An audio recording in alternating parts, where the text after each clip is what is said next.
Ready to go? All right. I'd like to call this meeting of the Girdwood Board of Supervisors to order now. It's a little bit minutes after 7.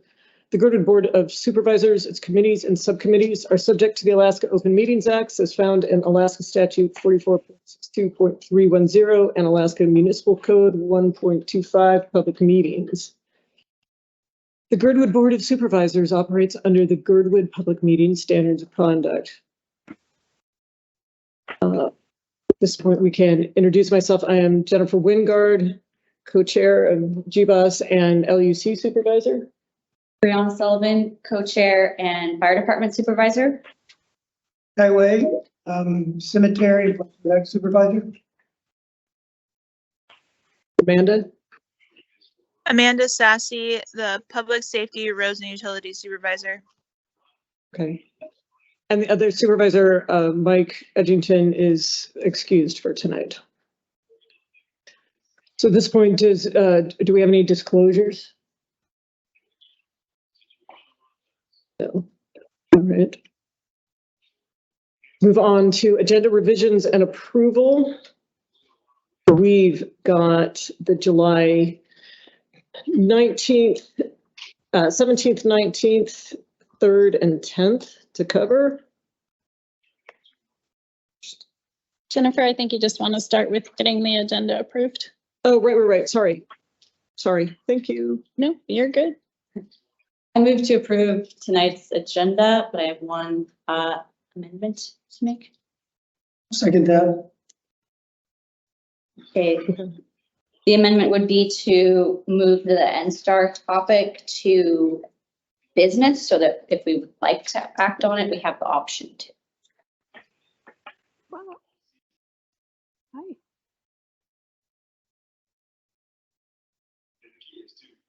I'll second that amendment.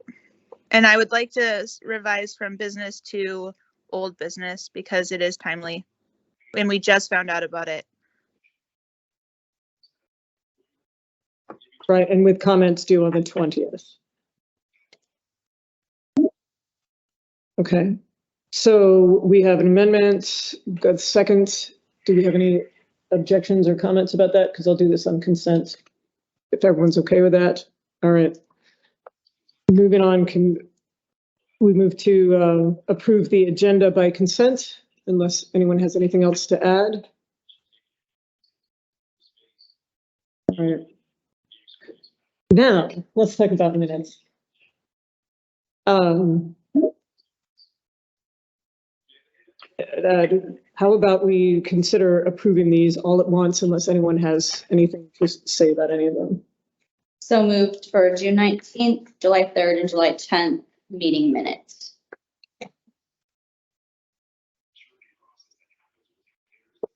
All right, we need a second. It's Amanda, I'll second. Thanks, Amanda. All right, again, can we do that by consent? Do we have any objections at all or comments? All right. So moving on. Announcements. The public is encouraged to ask questions and provide comment. Please raise your hand and wait to be acknowledged. To help discussion stay productive, please direct your comments to the board rather than other members of the public and keep your comments focused on the business under discussion. Please be respectful of everyone's opinions. GBOS is working on the 2024 budgets. The budget meetings are scheduled as follows. Work session number 1 is Wednesday, August 2nd at 4 p.m. Work session number 2 is Monday, August 21st at 5 p.m.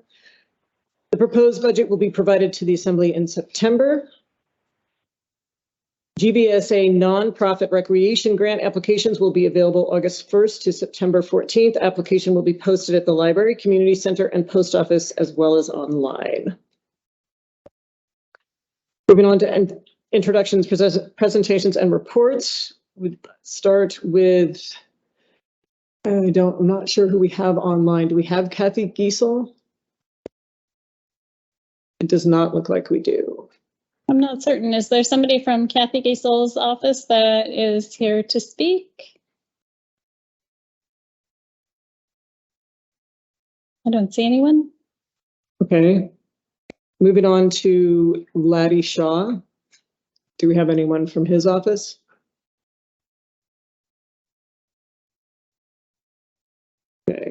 I'm going to take that as a no. I did see that Randy Soltz is on from the assembly.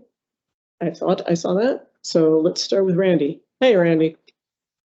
Hey, good evening. I'm several time zones away, so I'll probably give my report and stay on for a little bit and then exit. So going through just a couple things, what's ahead on the assembly. On July 21st, and I'm just going by exceptions here, at 11:40, we're going to have a work session on the Port of Alaska, and this covers the basis of design and the tariff. Two different things. The tariff is more the structure we're going to use to pay for the port, regardless of what design we choose. And there's really two competing designs right now, and that's a much longer debate.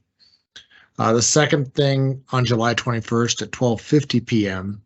is a work session regarding a second work session regarding AO 2023-66. And that is the Title 21 residential zoning change that I'll speak to here in a little bit. Then on July 24th, Monday at 5:30 p.m. is a town hall in the Clean Slate program. And that not only is to explain what the Clean Slate program is that we've been under for quite some time, but also kind of the results of the two task forces that were created as part of it. So a couple things to go in detail. It's fairly light at the moment. I mentioned AO 2023-60, and that is an ordinance that really takes the residential districts in Anchorage and reduces them down to, the sponsors say 1, I say 2. It reduces it to a residential district and a residential district that's on its own utility system. So really separating whether you're on city water, sewer, or well and septic. Now, I'm not sure I'm a fan of this amendment yet, or this AO. The more you learn about it, it's not a bad idea. There's some good intentions behind it. But basically what it's saying is it's delaying enacting the AO until 2025, January 1st, 2025. It's deleting all the residential sections, creating 1 or 2 residential sections. And then there's a line that says there's a lot of Title 21 changes that we need to make to figure this out. And that's what we'll do between now and 2025. I would rather state that as a goal as a resolution, which is again maybe a strongly worded letter as a goal, and then continue the process we're currently using of making specific Title 21 changes. So think of this as more of a goal or a vision that we're trying to pass to align us in direction. And part of that direction is really around the urban core, trying to provide more density, taking advantage of the existing roads, sidewalks, water, sewer system that we already have. Whereas we expand to the new areas, that's new services, new roads, new infrastructure that we have to maintain. That's kind of the core of what they're looking at. The other things I talked about, AO 2023-60 and 34, that's the basis of design for the Port of Alaska and the tariff. It's important for those in Girdwood and those in the entire state, because everything that crosses that port, either to Anchorage or from Anchorage, will see a tariff. Milk, eggs, you name it. We already have those tariffs in place for petroleum and cement. That terminal's already done. So you'll see a change, and the difference between the two designs is about $200 million. And I'm actually in favor of the more expensive one. If you want to learn more, let me know, and I can talk about the two designs between the roll-on, roll-off, and the lift-on, lift-off. The last thing I'll mention are we had a work session on AO 2023-67. That's the scoff law.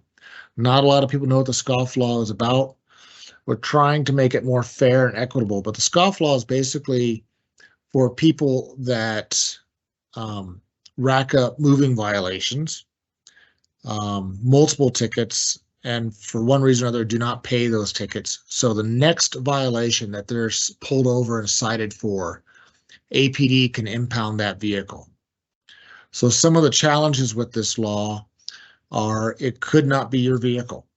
You could have borrowed it from a friend, and now your friend is the one who's have to going to pay the impound fee to get the car back. It also has a few other inequities around, you could be pulled over for a headlight out, which again is not your fault necessarily. But it's looking to change that to make it more moving violations, speeding, failure to stop. And the whole goal is to take unsafe drivers and make an immediate change right then and there that'll make our streets safer. So we're waiting to see the final version of that. And I will stop right there and see if there's any questions. Do we have any questions from the board? Okay, and how about from the audience?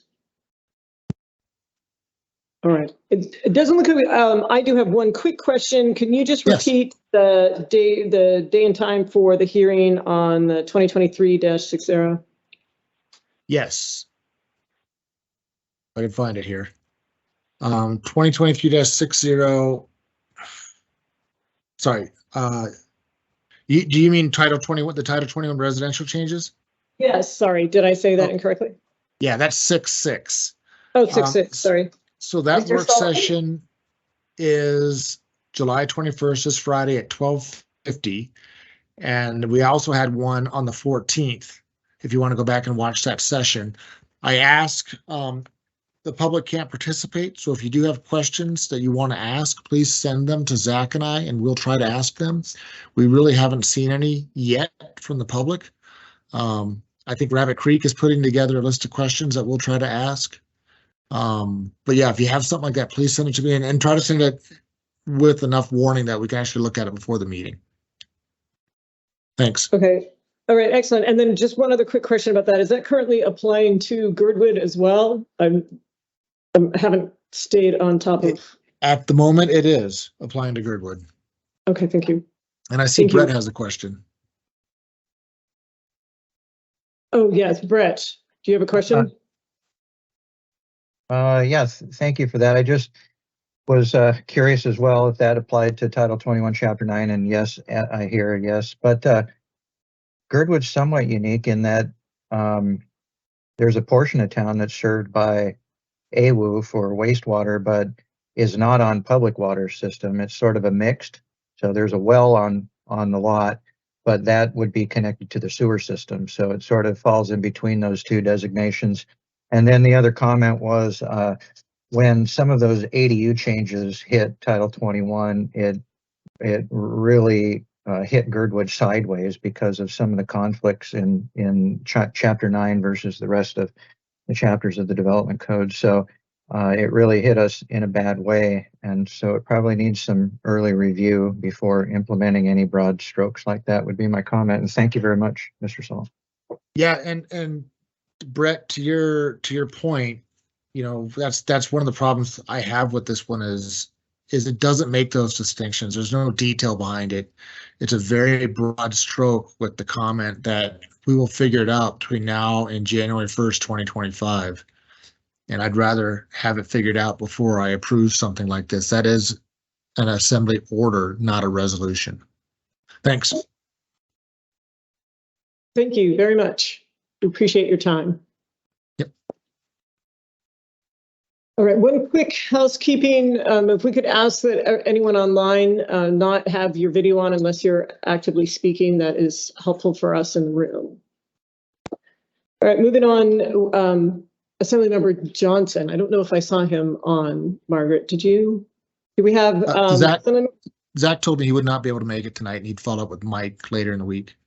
Okay, perfect. Thank you. All right, that's moving on. We're at Anchorage School Board Liaison Andy Holloman, but I did not see him either. Oh, I'm sorry. I'm so used to looking for you on the screen. Yeah.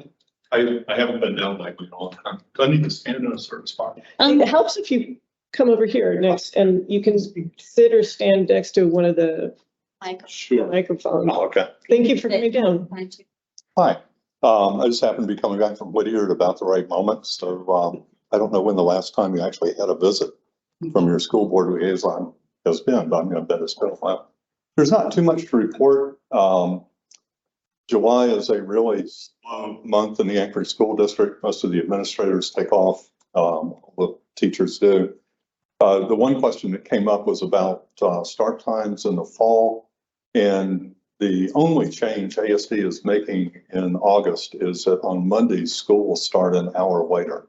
And that's been the case for high schools. It is going to be every school in the district. So that one thing should move. The other thing I didn't think to ask is because you do have a combined elementary middle and sixth grade is moving to middle, if that affects the start time for your elementary students, but I'll find that out and get back to you before school starts, I hope.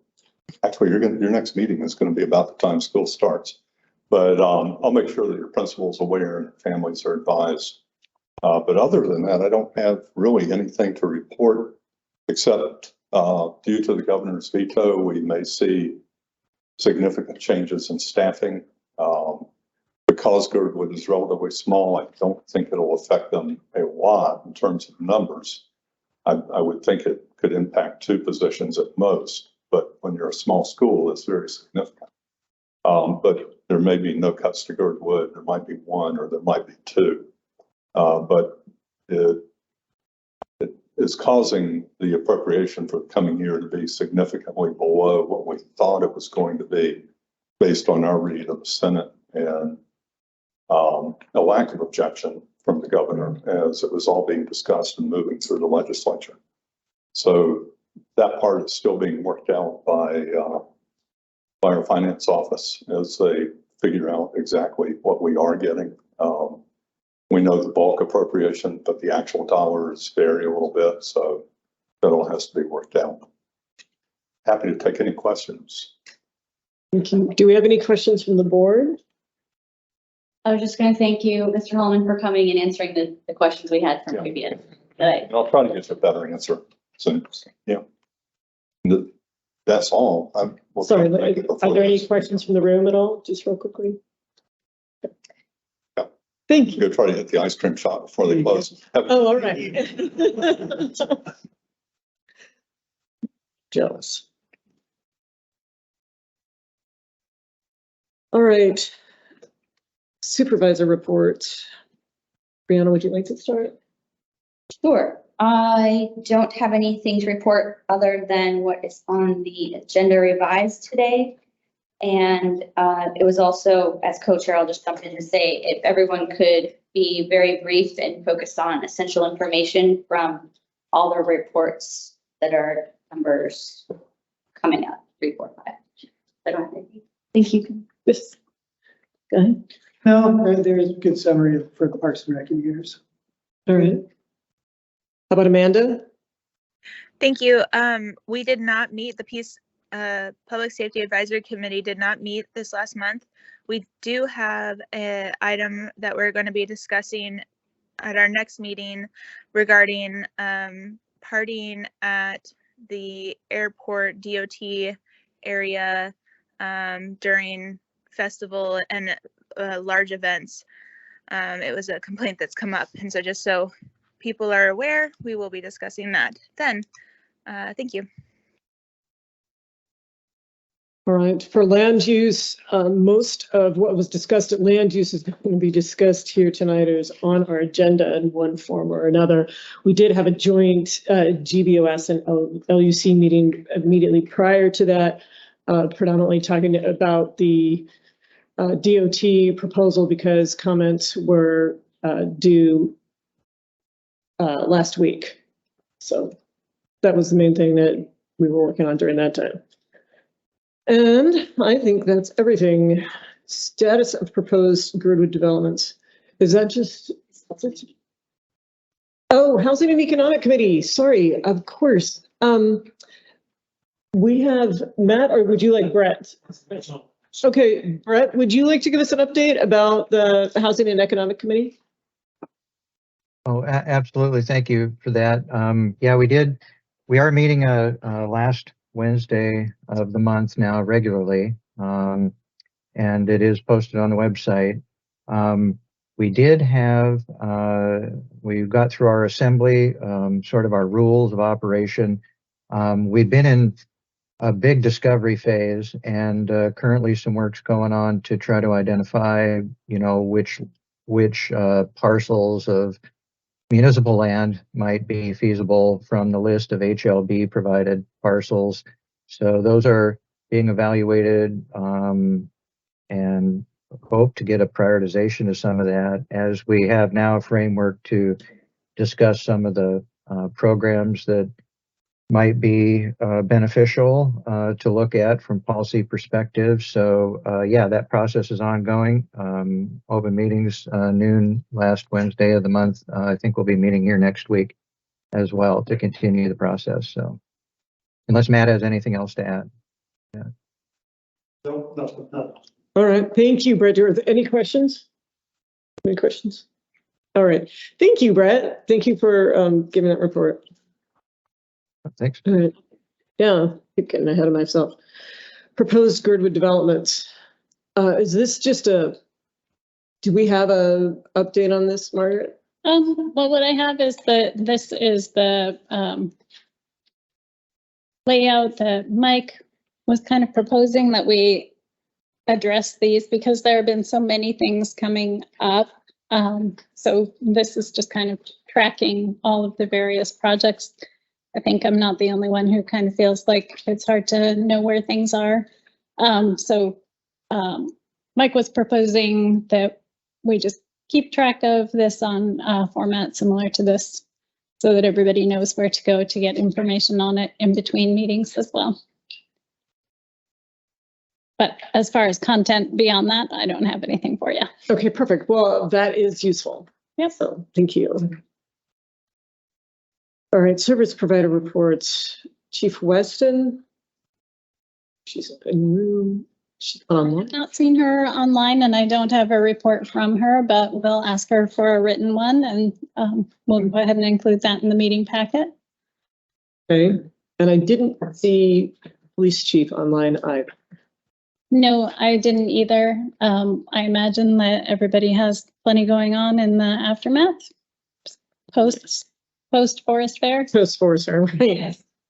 Which seemed like it went really smoothly, and so I think there were some towings, things like that.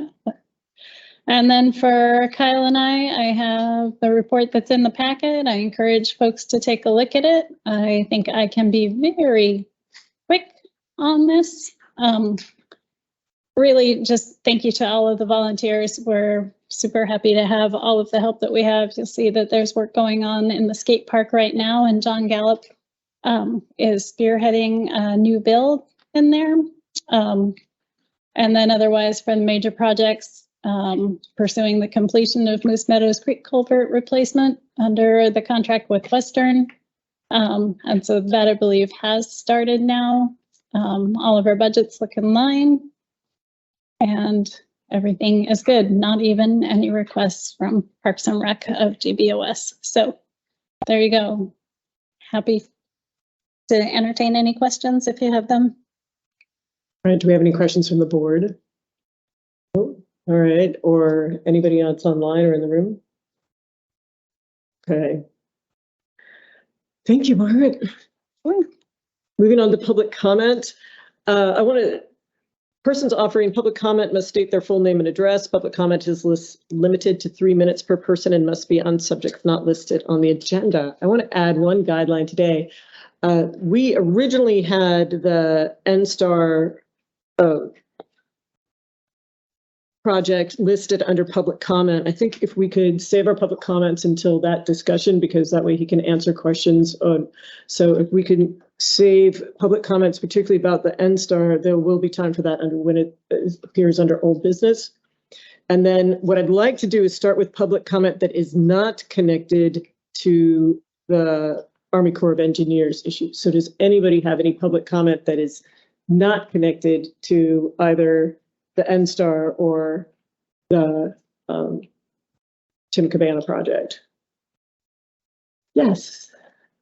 Hi, I'm Lori Trick. I ran down here because I thought I should draw attention to the recent rainfall we had. And it was getting fairly critical, the level on Glacier Creek.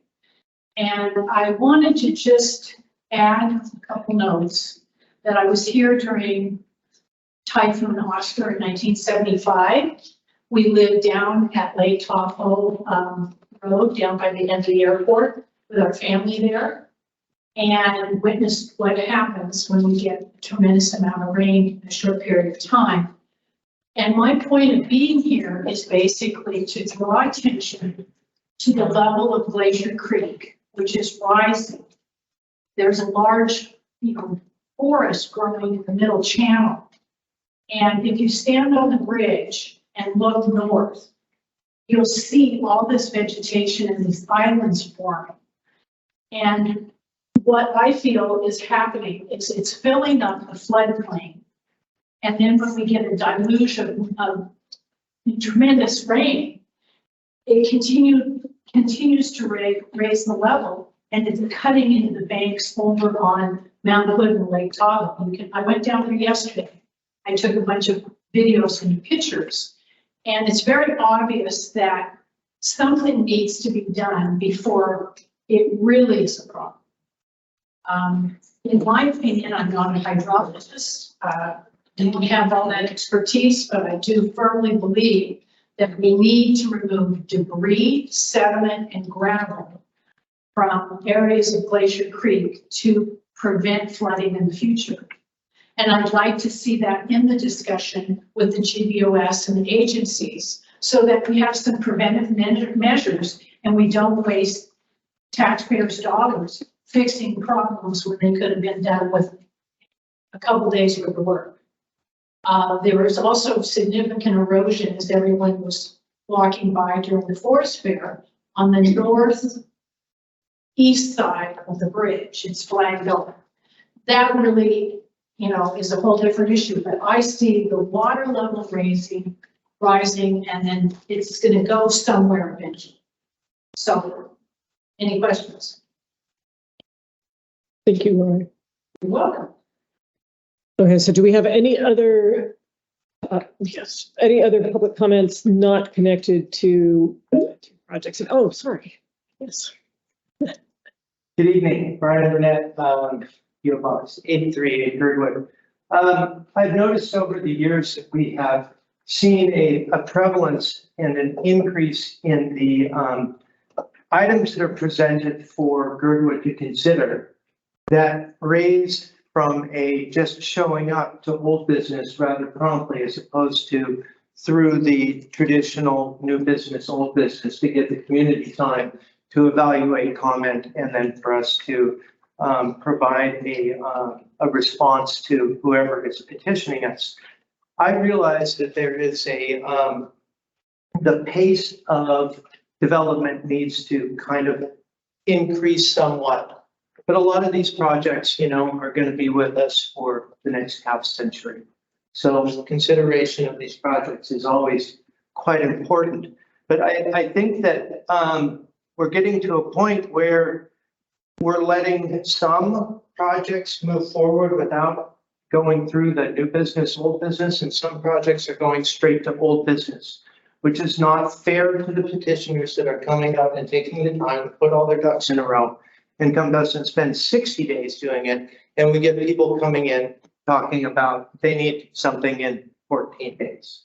This is something that is probably could be addressed in operating procedures for both GBOS and Land Use Committee. And I would suggest that it might not be a bad discussion to have to keep things fair within our community and so that we're all playing on the same deck. Thank you. Thank you. All right. Brian, did you have a particular project in mind or like? I'm saying they over the last year, 2 years, 5 years, I see more and more projects coming with shorter and shorter timelines, needing a comment from the community.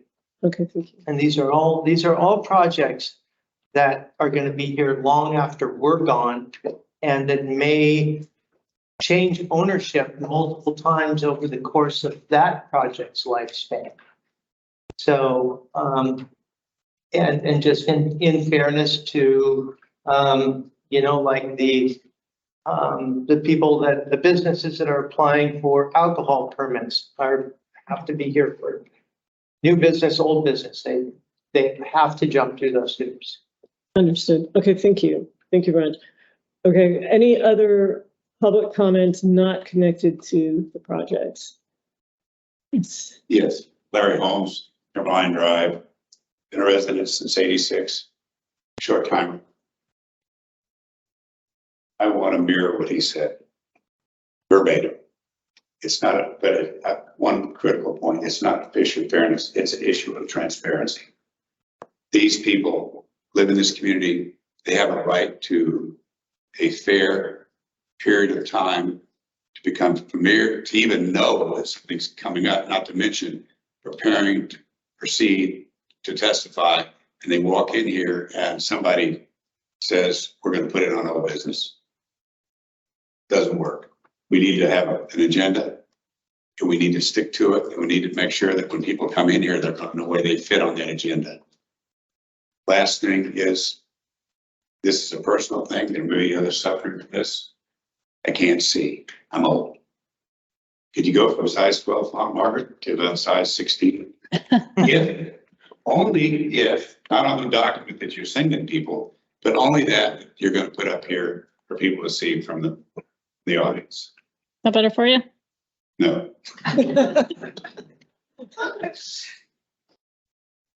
Getting there. There you go. Yeah. One last. Oh, done. Thank you. I do want to just quickly clarify that our move this evening of something into old business, that was not a GBOS decision, but it is a GBOS decision, but we are doing the best with what we can given a timeline that we did not have control of in this case. Just to clarify, but I definitely hear your point. I believe what you're talking about might stem back to the original the project itself and the petitioners. At least we've been trying to be very careful about that, but then in this case we really are subject to a calendar we had no control over. But I do appreciate the comment. All right, I would like to, just again before we jump in, to acknowledge Chief Weston. Did you have I apologize, I was on a bear thing. That's It was we're scooting back in time. okay, but I'll try to, I know, but I haven't listened. I I appreciate going back in time. I've been sitting on the updated information for the new tsunami mapping. And we all had that tsunami sort of warning system the other day that didn't apply to us. You know, they send it out to everybody and then it shrinks down as they know more. The state is releasing, we found out today or this morning, the state is releasing the new tsunami mapping on August 11th. And then they wanted to have the Girdwood and Turnigan Arm and Anchorage community meetings right away. I asked them to put our meeting on in September. So because I understand it's fishing and that, so we're going to have our meeting on September 12th at 6 o'clock. So that gives us a month to look at the maps and think about questions versus only having sort of a one-shot deal. Well, not a one-shot, but you know. So our day for doing the tsunami work community meeting will be September 12th. It will also be a community meeting probably before that in Anchorage, but our meeting will be the 12th. So, and I did that purposely. I asked for that delay of a little bit of time because I knew it was fishing and I know we had other things going on and I just wanted, in tourism, everybody's trying to get the last money out of our tourist friends. So I wanted us to wait until mid-September. So there's that. Flooding, thank you for bringing up Glacier Creek. Obviously that was the weekend, was looking at the flood rates. I did this morning mention to the Emergency Operations Center that we had done a CERT activation for just observations on the creek. And then I did bring up to them the idea about glacial extraction from that. I don't know if we can do that within an anonymous stream, but I did bring it up to them anyway if there was mitigation funding. So, so know that I did that and at least floated that idea to them, right? And I know they do that in sewer, when it's down there, the sewer flood work does that. We had a fire at the gas station, a truck on fire pulled in carrying a trailer. Gas station people did great. Gas station crew managed to get the pump shut off. Of course, it was sitting right on the fuel tanks for the gas station. But they were able to get it off. There was a Willow, I believe, CERT volunteer that just appeared wearing his full CERT gear and was doing traffic control and managed to get the truck out and save the trailer of it. So it was all good, but it could have been a whole different story because it was 5 feet from the canopy and 10 feet from the building. So, you know, that was all worked out well. So super happy about that. I think that was Friday. Forest Fair for us was super quiet. I say that in a nice, don't like to use a quiet word, but superstitious, but it was quiet for us. We had a few walk-ins, but nothing major. Just thanks out to the Forest Fair volunteers for working with, for the 6 months before on safety planning. And then also to Whittier Police because they were getting the brunt of the calls. So good working with them again. Woodlots are open Wednesdays 6 to 8 p.m. and then Saturdays 9 to noon. And basically staffing those, we have not been able to finally get the funding from the municipality. So we're just kind of doing it on our own. At the moment, it's free. I am having a lot of nice visits with everybody. It's kind of very social. And then I was just helping John Gallup with some bear issues, obviously not part of the fire job, but bear aware.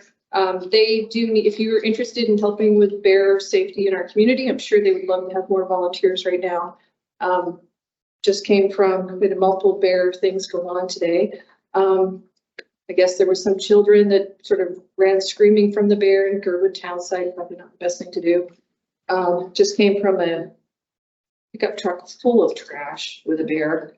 My request, and I just put on social media, would be if you have short-term rental guests or house sitters, this was a house sitter situation, or anybody like that, to remember to remind them about bear safety and how to do safe bear storage. Because I feel like we've really had a good year in terms of not having a lot of bear issues. So we just want to sort of end strong, right? And then additionally, somebody put a whole bunch of bear fish waste in our dumpster. It's super smelly. We don't do that. That's just because we're very close to the daycare and the park. So just a reminder, please dispose of fish waste in a responsible manner. And then that's it for me. Any questions? Any fire EMS questions? I would say the Pulse Point, if you haven't signed up for Pulse Point, it is an excellent way to know when there's something going on in the highway. At least you can see that. And the AED program is alive and well in terms of getting donations for AEDs. So that's going well too. So 2 questions. The Pulse Point is a text. Is that a text app?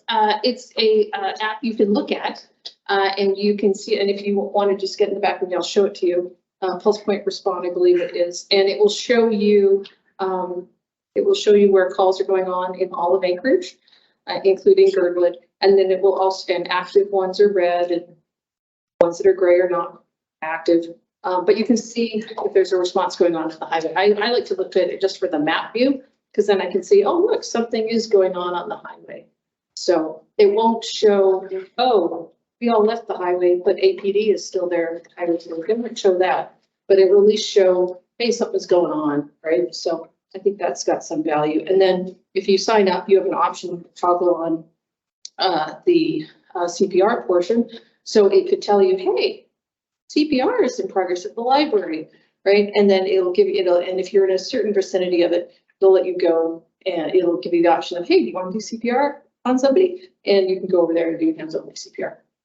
So, okay, super cool. Thank you. Thank you very much. Any questions? Oh, one more thing. Sorry. We did have a lot of people over Forest Fair weekend who did not know what a hydrant looked like. And there was towing in front of hydrants. And you might say, well, just leave them there. But with the road being as busy as it was, we knew that we weren't going to get any other mutual aid resources from Anchorage if we had a fire. Additionally, a lot of Town Square Park was taken up now by RVs that seem to be tailgating or being there all weekend. So if one of those started, well, I know people are upset when they get towed or ticketed, but I don't know another way to keep the hydrants open And I really don't want us in the middle of in the middle of so many people in the community trying to put hydrant, hoses over cars, or doing the break in the window through the car or an RV. It just doesn't seem very practical. So for those few times a year that we do tow slush cup Forest Fair, we are towing for hydrants just in the immediate vicinity and Timberline or anywhere. So Thank you. and if anyone has a complaint, because I know there was complaints, if anyone has a complaint, you can send your complaint if you were towed to the boss. Thank you. Thank you, Chief Weston. Okay, thank you to the room for your patience on this. We'll return here to public comment, and now let's take public comment on the Army Corps of Engineers project, or more precisely on their comment period. Do we have any comments about that for public comment?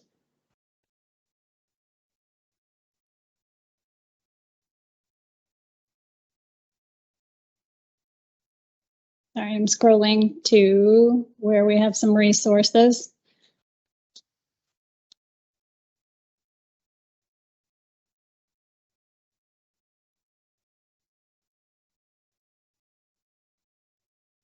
And just so everybody knows, this is concerning a section of land that is over to the west of Brewery along Alyeska Highway on the south side.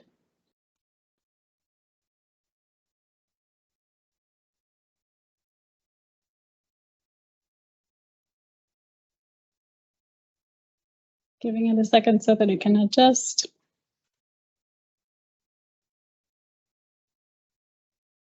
Okay, I was expecting public comment about this, but I don't see any hands in the room. Do we have any hands online? Do we have anyone who is wanting to speak to this?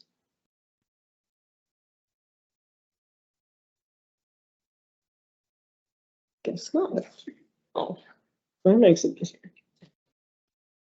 Yes. This is Brianna. I'll just say that GBOS did receive public comments in digital form regarding this, and both of those were asking the person that they were supposed to ask, whatever their title is, I can't think of it, Mr. Gregory, for an extension. And I was wondering if any of those people are online and had a response.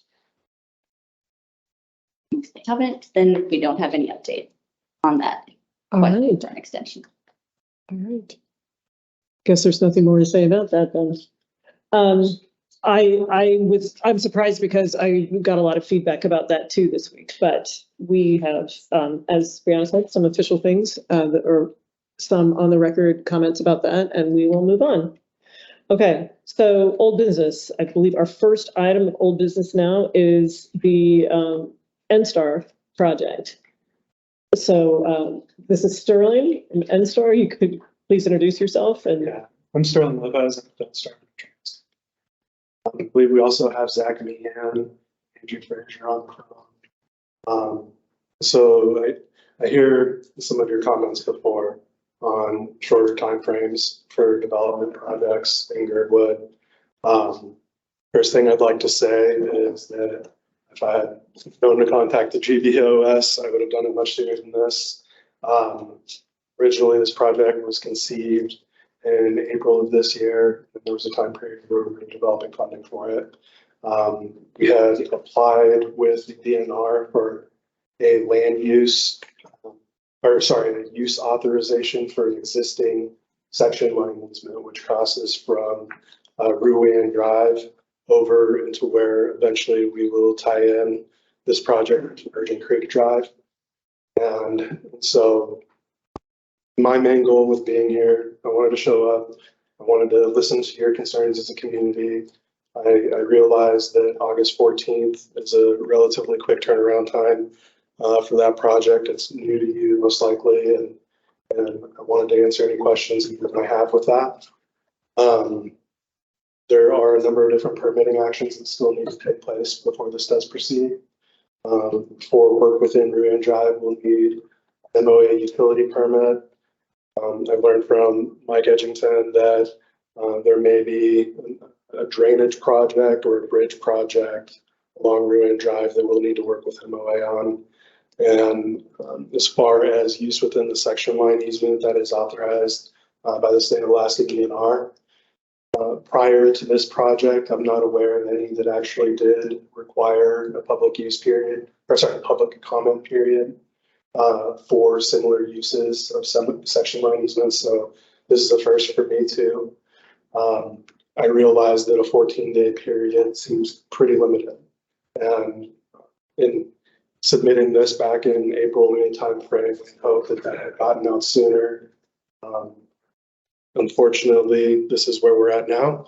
And like I said before, I hope to answer any questions that you have. Let me just start with any questions from the board. Brianna? Yes, Sterling, so you could just stay there or sit there, your voice can probably bigger, just fine. I have several questions, but I'll first start with the information that this came up in April. So why did it come up in April? And then after that, how many notices did you send to neighbors near Virgin Drive? To neighbors, none. And Or residents or property owners on Virgin Creek Drive? correct, we hadn't sent any out. This is the first project where use authorization such as this through DNR. Typically, we apply for it. They just issue a letter of authorization. There's no public comment required in order to achieve that. We also will be using existing platted easements, utility easements. There's no review process currently with the MOA for said use. So it had not been a requirement. And so this is the first for us as well for public comment. But some people, to continue, some people did receive notice, like in the mail. Recently, yes, and that was through the DNR process. Oh. And so this is a new process that they're implementing this year. Okay, I contacted a few of the people, property owners, and not many had received anything. Okay.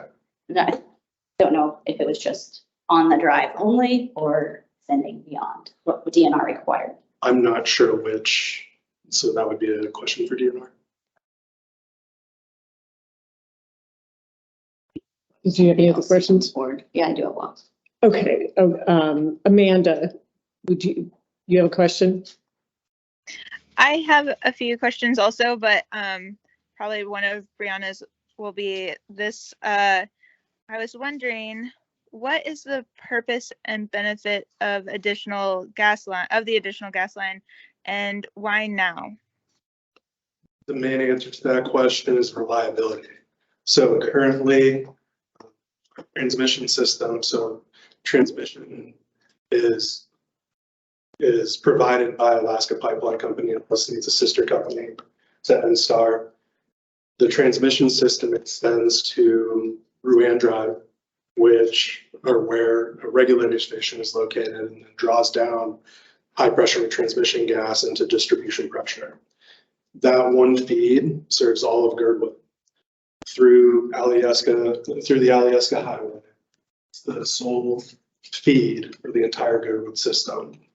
And so the risk that has is that if there is a damage to that system, it brings down service to every single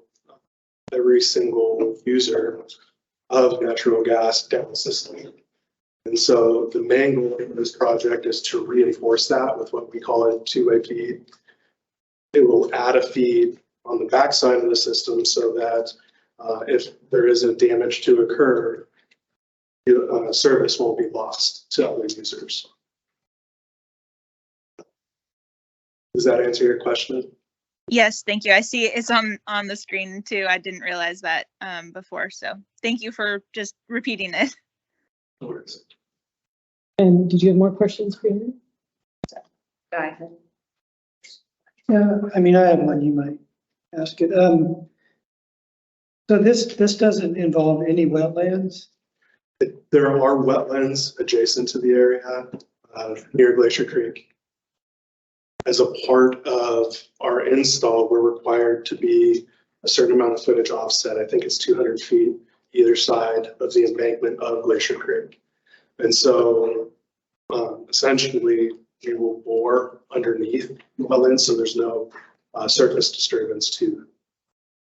So you're gonna, like an HDD underneath both of the creeks. Glacier Creek and Virgin Creek where it crosses, yes. And I'm sorry, California Creek within Revere Drive. has Fish and Game, do you need a Title 16 permit or something to mess with the stream bed or go underneath the stream bed of a? We don't, for boring subsurface underneath the stream bed, we've in practice been given a blanket authorization. It's a non-conflicting use with Fish and Game. The worries about, I think you're gonna use mud to do that. Is there any mud pumped in there? There's a natural source drilling, I guess. And coming up through the creek bed, I guess it'd be interesting to know how deep you're gonna be below it and some specifics on that as well. I don't know if that's true or not. Currently. I guess going back to my original question, so are you using the MOA wetlands map or who did the? There's a number of different wetlands maps available. So the MOA has their wetland mapper. I also look at the Fish and Wildlife Service wetland mapper. But yes, both of those sources are reviewed as a part of our project review process. Internally, not by the Corps? Correct. So along your trench itself, that has all been delineated and. We've used those sources to determine as a basis on wetlands and reasons. Okay. With internally, right, of your own record, it has been delineated. We have not performed. Okay. Thanks. I had a question regarding long-term and the news recently about Alaska's potential shortage of natural gas and importing it. So what would the effects be for Girdwood and Cook Inlet gas? I think that's a question that kind of falls outside of the scope of what I'm prepared to respond to today. It's a good question, one that a number of people within our company are working on, but I'm just not the person to ask regarding future long-term use. And then Margaret, may I ask you scroll to one of the maps that shows the stream? Sure. If you don't mind, I just wanted to explain to people what this page is. This is a list of questions that Mike Edgington had prepared and that we received answers to. So just so that people understand what the purpose of that page is. And yes, I will scroll down. That's in the packet. It is in the packet. It's online if they're all gone. It looks like there might still be one. I have one here in front of me too, if somebody wants it. One thing that I failed to mention. It's not in. Or was one of the permits that we also need for this project is Department of Environmental Conservation. SWEP that has been working contracted through a third party. That third party will with inspections and feedback to ensure that we're in compliance with any sort of DEC regulation. And involved in that is the stabilization of any surface disturbance soils. So as a part of the project, we will be obligated to reseed and stabilize the area that we serve. I have another one. Okay, thank you, Sterling. Well, it's been brought up that maybe because this is seeming so sudden to Girdwood, there might be a better time in planning to do this, like coinciding with a second access road or a second bridge or an emergency access road that is actually in some of our hands from years and years ago to have an access road over there. And then also that when Ruan has the culvert replaced, if this project does when they're just done together, it just seems like there's better use of all the resources. And maybe like, does it have to be a straight line? And I know that it's not everything here is to scale, but that might not be the exact line of something in the future to utilize both at the same time. It's a good question. And so Mike had sent over, I think it was from 2011, the original town site plan for future road development. And just in a brief review of that, there's a number of permitting land use issues that complicate that project, but it does extend to an area where we don't currently have distribution. So the main goal of this is to tie our two the edges of our distribution facilities together. So unfortunately, we just wouldn't accomplish that goal, and not in the time frame that we would need it to happen. Did that answer your question? I think so. So I just heard at the end of the time frame that there's going to happen. So you have since April, there's a timeline that all needs to be done because, well, it's already been said. But why does it need to be done? That's the, you just said it needs to be done. Why need now? Because STAR has identified the system as one that's susceptible to damages that would cause loss of service to a number of customers. And in order to ensure that reliability, our project team identified this as something that need to be constructed. That was an internal engineer. Excuse me. It's for the community. Sorry. We'll have time in a moment. Okay, but I do have people with hands raised and waiting. Brianna, did you have any other questions? I had one more that I'd like to address while we map this up about the wetlands versus each access side. And so in the application that was mentioned, which vehicles would be driving over. So do you know at this point, when you get to the middle, like with the horizontal drilling, would the vehicles be driving over the extent of? Okay. So in wetland areas, we're required through a nationwide permit. This may speak to your question from before. The installation of natural gas facilities within wetlands is covered by nationwide permit 12. There's a number of conditions within that permit. You're welcome to review. One of those conditions is that we use construction mats, preserve the top layer of vegetation to the best of our ability, reseed where required. So use of mats would likely occur in areas of wetlands. As far as boring, you would have a drill site on one side of the creek and an exit site on the other. Involved making pits on either side. Typically, you would have the bore rig on one side that would string and pull through the pipe through the drill to the other. So you drill one way, attach to the pipe, and then pull it back through to tie in on the opposite side. Thank you.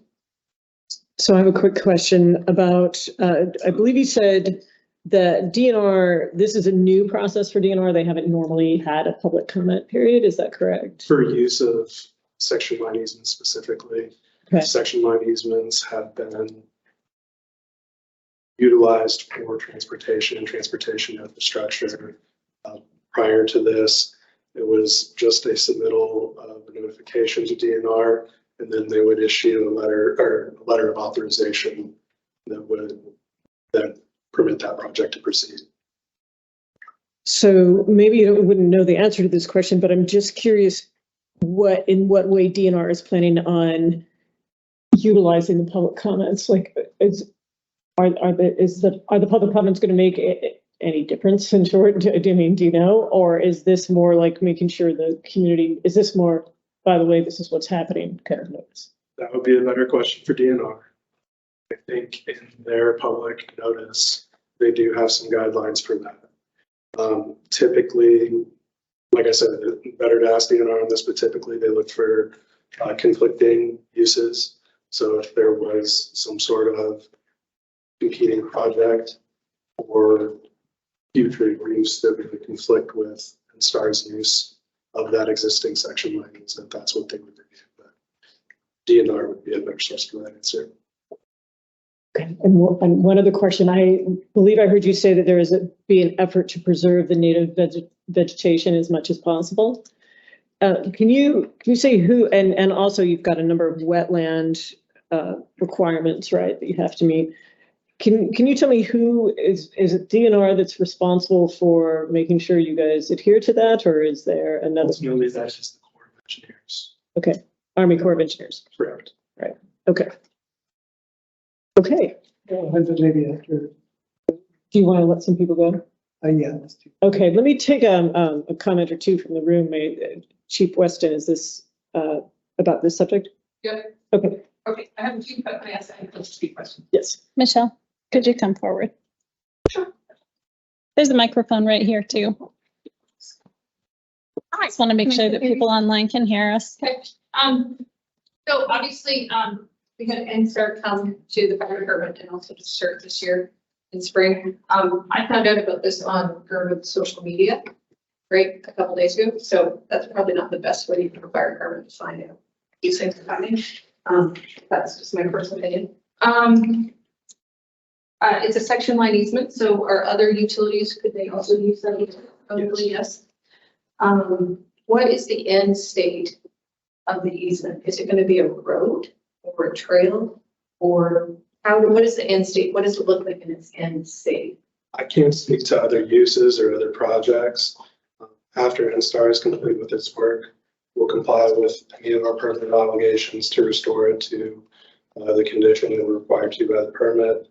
And as far as other public uses, that would be for other public utilities or the state.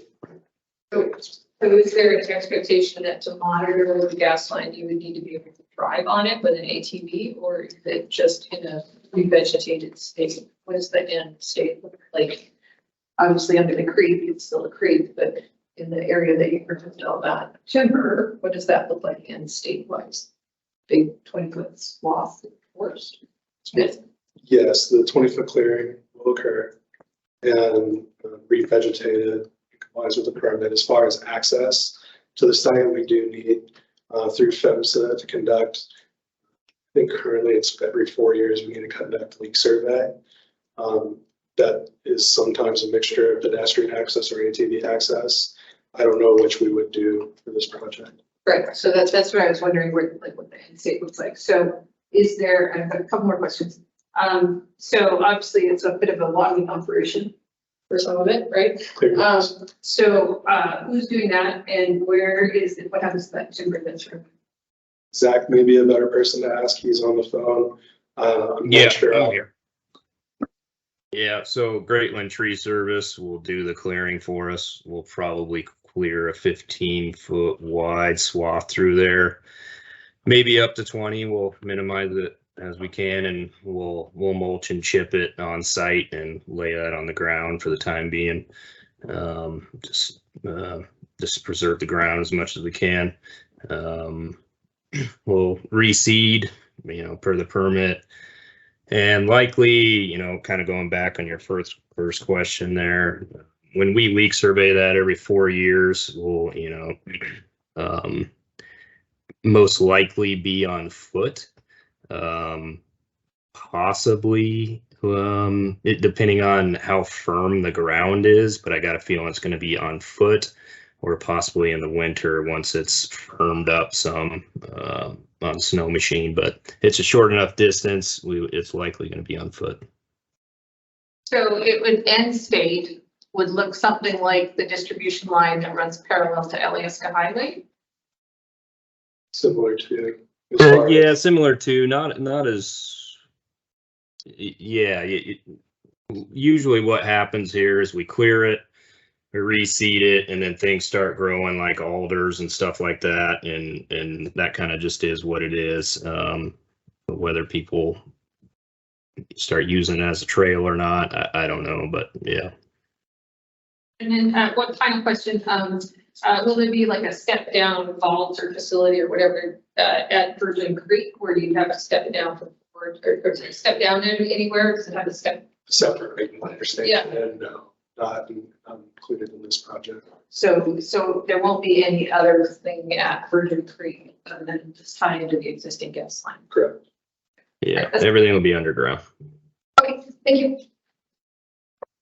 Okay, so we dive into more public comments. I just want to remind people we're going to try to keep things to 3 minutes. And the other thing, given the level of interest that I'm seeing already on this subject, it'll help if you do agree with something that has already been said. Please feel free, of course, to say that, but we don't need to fully restate.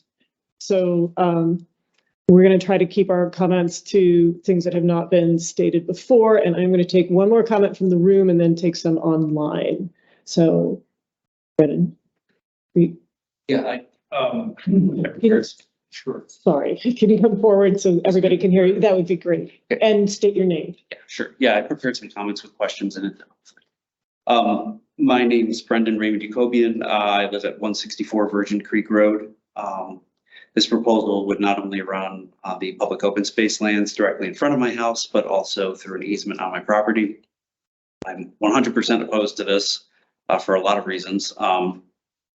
But I'm also asking GBOS to write a letter of objection to this proposal. The first issue regards something that's been talked about a bit, which is the essentially zero outreach and engagement with affected property owners, business owners in the community. You know, we talked on the phone before and you told me that this basically you guys dropped the ball on this, which doesn't really seem congruent with the way that it's being talked about today. And regardless of how things were done or not done with mining land and water in the past, there's really no reason not to be a good neighbor and make contact with people in a timely manner. You know, only a handful of adjacent property owners were notified about a week ago with a common deadline 10 days later. The first anyone, as far as I know, in the community heard about this. And NSTAR's only here tonight because we alerted GBOS. I think all of that's, sorry, it's just ridiculous. Like, so my first question, I guess, to NSTAR would be, will you withdraw this proposal until you have time to ensure you can satisfactorily address all concerns from the community? My second comment that I'd make is about the possibility that NSTAR either doesn't really know or doesn't really care about the importance of the existing character of this land and how it would this proposal would negatively impact it. The area is in open space, which has the most restrictive zoning possible to preserve its undisturbed natural character. It's highly valued first and foremost for that. For its use as recreation, for the ecosystem. It's a crucial part of the viewshed, at least for me and perhaps other property owners. We didn't build our home and face it towards designated open space to look at a clear cut through it. This proposal would severely degrade all of that, including one of our community's most prized trails. And also, as one of the supervisors noted earlier, I mean, it has to be considered here for something that's basically, as far as all evidence shows, an unsustainable resource future for natural gas in South Central. So I guess my second question is, how are you going to avoid all of those significant impacts and what assurances can you provide to the community about that? And the third thing I'll mention is just some more questions about technical aspects. The proposal says you'll cross Virgin and Glacier Creeks, which is not the case because Virgin Creek isn't in the alignment. There's no mention of California Creek in the proposal, but it is in the alignment, both of which are anadromous streams. People actively fish on California Creek near the easement. Additionally, the application says you're going to stay in the uplands, which would basically probably obliterate the Lower Virgin Creek Trail experience. Building on the side of the bench or the lowlands is not what you've proposed. And even if it weren't, I don't see how you could do this on the side of the bench or in the lowlands, which might have wetlands, which are unclassified as of yet, would obviously hugely impact property owner view sheds and also run straight through a boulder field that probably extends many feet subsurface. I know it did on my property, just to the east. So my third question is, how have you guys accounted for all of this? And finally, just for folks on the radio, please make public comment opposing this. Google ADL 234-206 to find the public notice. Comments are due currently at the end of July 20th. You can find the email information on there, but you can email comments in opposition to yannick.calvez@alaska.gov. That's yannick.calvez@alaska.gov. Thank you. Thank you.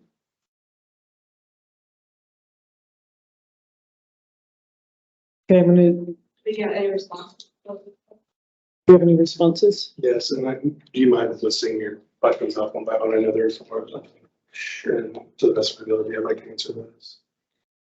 The first one is whether you will withdraw the proposal, at least temporarily, until you've ensured that you can address all the concerns of property owners.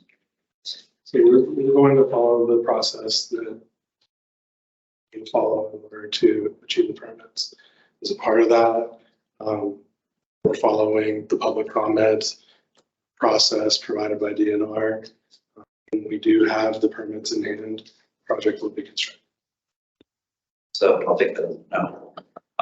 The second question is, how are you going to avoid area negative impacts, and what assurances can you provide about them? All the negative impacts that I mentioned. There's a number of them, and you list those again. Sure. This is open space for its undisturbed natural character. It's used for recreation. View shed, I can go slowly. The view shed through people who are basically right next to this open space. As you habitat, as you mentioned, also this plat section line easement is actually for access, not for utility easements. That's a secondary usage. Recreation access is a considered access, and this would probably obliterate a recreation access on there. So I guess that's certainly a comment that you're able to make through the public comment process. As far as transportation uses and specifically public utilities being considered a transportation use, that's something that historically has been an allowed use within a section line easement. So, I mean, all right, I'll let you know my third question, but I guess I'd make a comment before that. Sounds like it starts basically saying that you're pushing off all of possible responsiveness to what people are saying here to somebody else. as far as constructing the project or not, and STAR intends to construct the project. As far as listening to your concerns, that's why I'm here. And to the best of our ability, I'll address any specific concerns that you have, and that's what I can do. When? Because I just asked a bunch of them. Yeah. Answering to the best of my ability right now. So, all right, I'll take that as you're going to do anything.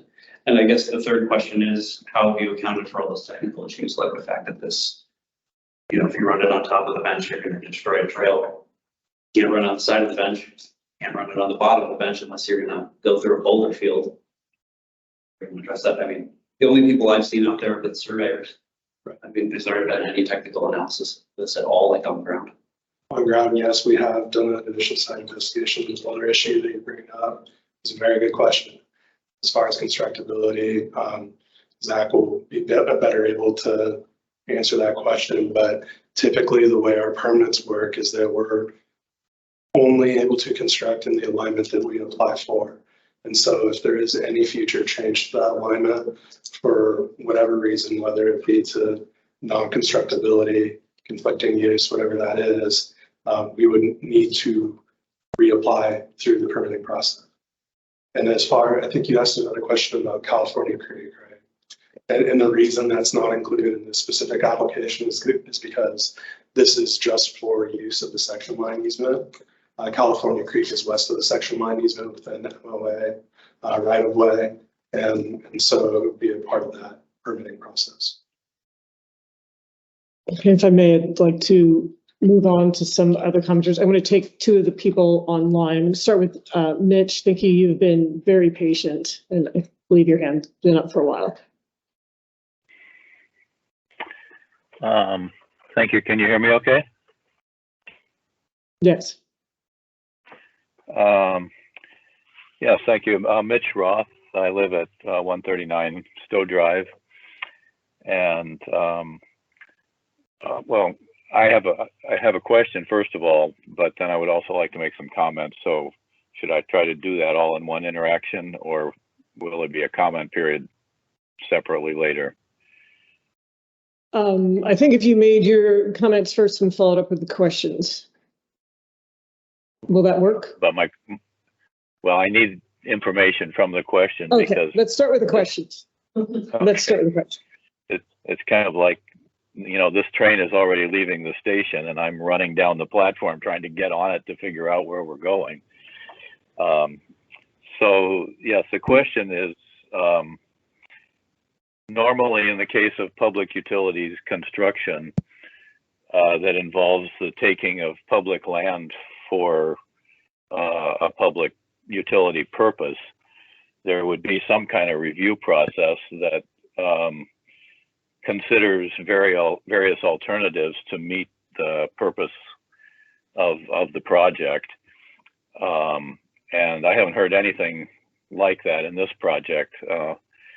What I'm hearing is that NSTAR wants to build this pipeline, and they have, through the DNR process, the right to do it.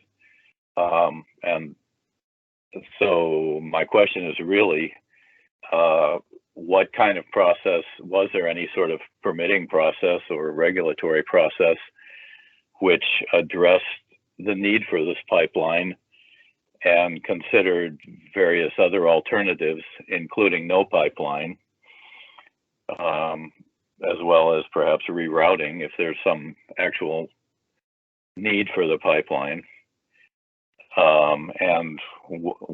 So what sort of process occurred that can justify the destruction of a mile of forest land to build basically a technology that is for a dying industry and is unsustainable?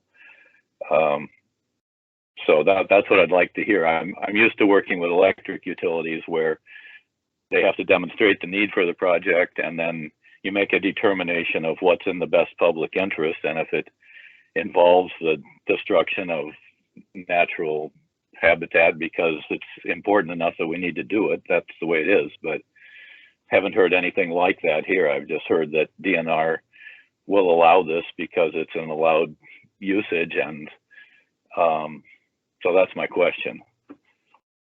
So the difference between other projects which may be subject to similar regulatory process where you need to find alternatives, investigate. Difference between that and this project is this section line easement is an existing right within this reserve, state reserved transportation corridor where public utilities claim the right for use through whatever permitting process DNR would require. This is the process that DNR does require.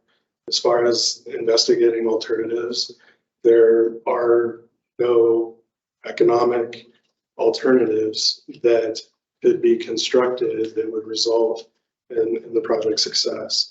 And like I had mentioned before, there was an alternative suggested from Mike where future road route could be used to kind of align with future developments. Well, unfortunately, there's no distribution system where that would connect to that we can tie.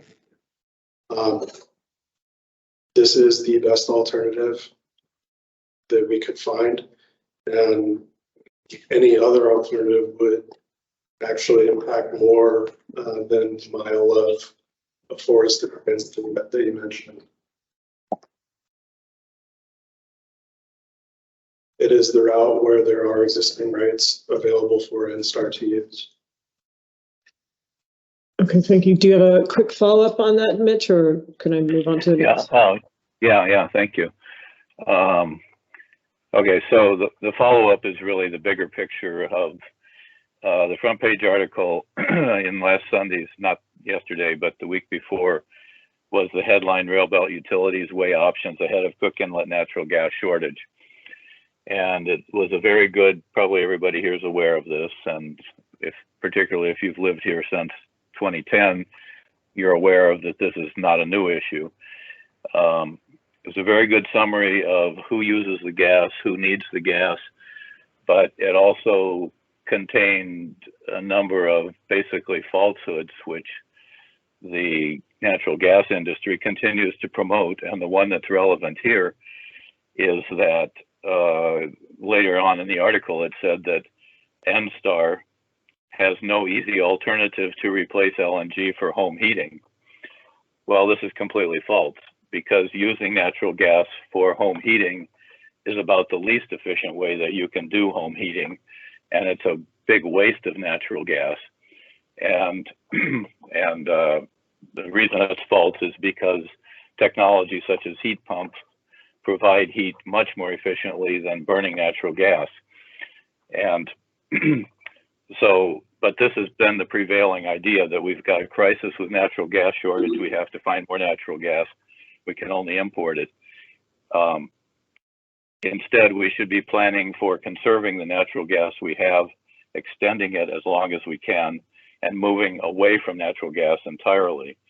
And therefore, any investments in expanding the distribution and building the infrastructure for natural gas is really just money thrown away because we should be working at ways to use the gas more efficiently and conserve it. So as a result of that, I'm completely opposed to any pipeline, and that would be far more economic than destroying a mile of forest land and habitat that we'll never get back. And what we'll eventually end up with is an empty gas pipeline beneath a destroyed section line. So the long range implications are really horrible. And I would urge the, aside from all the objections to the process, but at some point we have to put a stop to this development that's non-sustainable. And this is a good point, and I would urge the Board of Supervisors to file a resolution in opposition to this project on any one of the multiple grounds that people have raised, or at least slow it down and stop it until people have a chance to understand what's going on here. So that's my comment. Thank you very much. Let me move on to Crystal. Online. Hi, I primarily had a question, which was how much is this project expected to cost? I don't have an estimate on hand for you. Okay, to me, it seems like this would be a very expensive project, and I'm having a hard time understanding how it came out of nowhere in April. I feel like we had conversations where we were told that our utilities in Girdwood were just fine and that we could handle adding more homes, etc. And now this looks like we need this huge reinforcement as necessary all of a sudden, to the extent that it needs to happen this summer. So it just, and then there's no budget to go with it. So that's just another question mark as to who's footing the bill. Is this will be covered by an Instar bond? Yeah, Instar has capitalizing the project and financing it. Okay, thank you. So this project, you know, so the ratepayers pay for it. Sorry, excuse me. Zach had it. I think we have a response. Sorry, Zach, please go ahead. Yeah, so we've been looking at this project for a long time. This goes back to when QAP was, I believe it was QAP was reworking the Alyeska Highway, and they hit that 6-inch line. You know, it wasn't fully severed.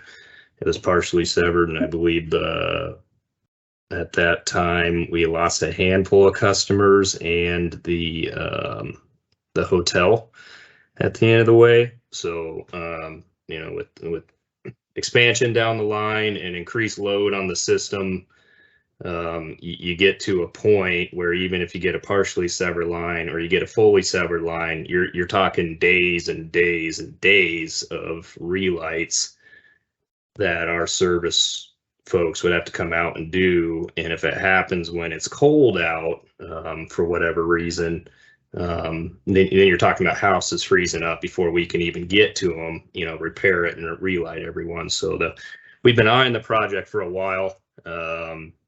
It's gotten to the point where we just think it needs to be done to reinforce the system and put a two-way loop in there. And that's kind of where this has come to a head. Thank you. Let me take another comment from the room. How about right there? I'm sorry, I don't know your name. Sure. Oh, I'm Mike Davidson. My wife Christy served me. We live at 1056 Timberline Road, which I appreciate you coming. Tough crowd at times, but where the lot of the section line goes through. So I've learned a lot about section lines, Supreme Court decisions and things this week. I was going to ask how much it costs also because it sounds quite expensive to me. I can probably ask lots of questions about the exact equipment you'll use or why it has to be a certain width. I mean, it sounds like a very, narrow and somewhat deeper ditch, and being that basically comes right up to my neighbor's backyard, so that's quite concerning to us, right? This is a really commonly used recreational area. I know because my back deck looks on it, so I get to see everyone there, and it's not a small number of people. So I would certainly echo it. It's actually quite impactful to the community, although perhaps it appears just like unused land. Maybe in other places, section line easements aren't that big a deal for the state because they're in the middle of nowhere. I'm not quite sure, but I guess I would encourage anyone listening, if you didn't know what a section line was, like I didn't, make sure you don't perhaps say live right on top of one. As an NSTAR customer, and I've been an NSTAR customer for ever since you got gas here, right? I can certainly appreciate what everyone's saying about having a loop feed and the reasons that could be valuable. But I'd also say as a customer at the end of the line, who's probably most likely to suffer an outage, I'd be okay suffering an outage versus the project that's being proposed, right? And I understand it's access, that outage could last for days. Pretty sure my good friends at GH will appreciate all the extra business they give them with electric heat till we get that restored. But as my other neighbor pointed out, if we're just talking about capitalizing this perhaps safety ratepayers as customer ratepayer, I'd be okay not paying for this project. And I understand the consequences if it doesn't occur, and I'm perfectly willing to live with those. That's a better scenario to me than what sounds to me like an expensive scenario being proposed. It's really quite concerning, I think, to us. I was really surprised that only a few of us were notified, right? Like I got this letter from saying I kind of assumed everyone in Girdwood got a letter, and I found out like 10 minutes before I came here, I may have been one of like 3 people that got a letter, right? So I can appreciate the situation that NSTAR is in, that perhaps they do this a lot, and it's usually not too big a deal. Maybe those section lines are kind of in places that people aren't very concerned about. It's really clear this ways people are concerned about. And so I would echo my neighbor, Mr. Cubian's request that GBOS write a letter of opposition, at least for the moment. It doesn't sound to me like there's any reason that has to occur by August. I mean, I understand we have this bit of jeopardy. What I also understand is that's been the same jeopardy for the entire time we've had gas service. So if it was this huge public safety concern, I would have expected I would have, been to lots of meetings about this very hazardous situation that we must rectify. It's sort of the first I've ever heard of it, but maybe I just didn't pay enough attention. But it doesn't sound to me like a crisis. And so I'd say, seeing as how I don't consider it a crisis, maybe everyone else does, I would ask that we consider a letter of opposition, at least until we can perhaps better answer some questions and contemplate like the best way to do the project. Maybe it doesn't need to be a 20-foot wide swath. I mean, when I called NSTAR and asked, is it really 20 feet? They said, yes, it is. And I said, why does it have to be 20 feet? They said, well, we have to go fix it or survey it. I heard the gentleman say they probably survey it on foot. I probably survey it on foot because I walk down there like 4 days a week. I'm happy to go show everybody how to do it. I would for sure not suggest the use of snow machines in the Girdwood Valley. That's probably not a good way to survey the Girdwood Valley, and a 4-wheeler is probably a worse way. So if we're building a pipeline that requires a trench 2 feet wide and 4 feet deep that we're going to survey on foot, maybe there's some construction reason that requires 20 feet of land clearing, but I'm not quite sure I see it right. I think they said it's a 4-inch diameter sinking next type pipe. I don't know that I would ever be really in favor of it, but I certainly wouldn't be nearly as opposed if somebody wasn't saying we're going to clear cut a 20-foot wide swath and then we're going to maintain that forever. That's kind of my feedback. So we'd probably be looking at 15 feet wide is what we would clear if we could get away with it. And that's digging the trench, that's stacking the spoil pile next to it, and that's fusing, having room to fuse up pipe alongside that and get equipment in there. Okay, can I take another comment from the room? We got so many. Oh, sorry. Did you have a response? Not a specific response, but to Brendan. Sorry, Mike. To Brendan and Mike specifically, I know this impacts you. As the landowners that are directly adjacent to the section. That's what I had apologized to you over the phone, Brendan. I should have contacted you a lot sooner than I had. That's a miss on my part. Just want to state that apology there for. Thank you. Okay, Randy. Did you? Oh, yeah, did you want to, yes, would you like to make your comment next? It's convenient, yes. It's convenient. Let her room. Larry Holmes, I live within baseball throwing distance of the end of the project.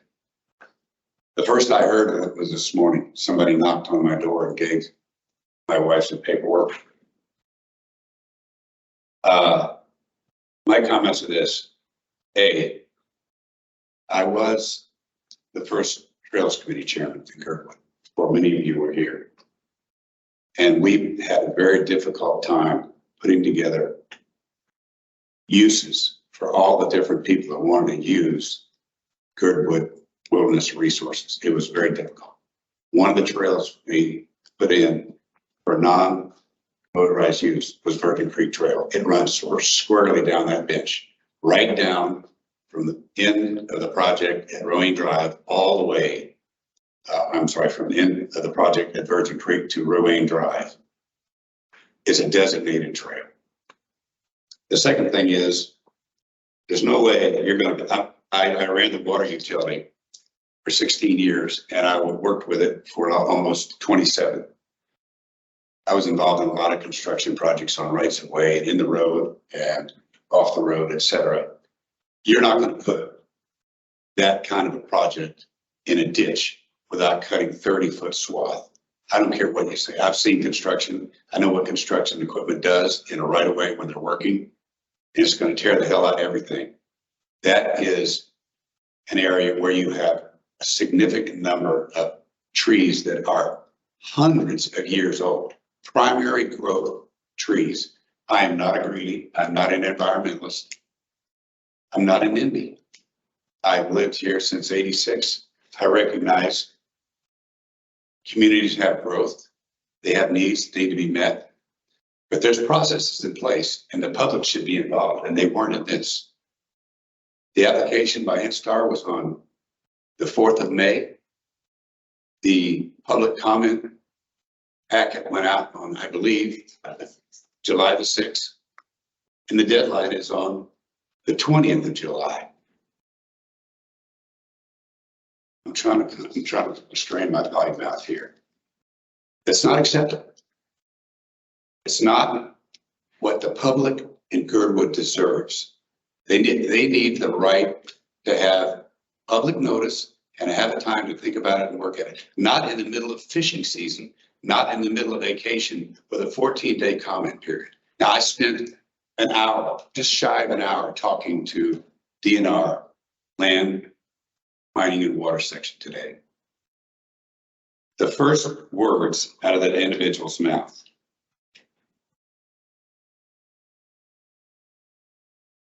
they're doing it to reinforce that area where they have low gas pressure.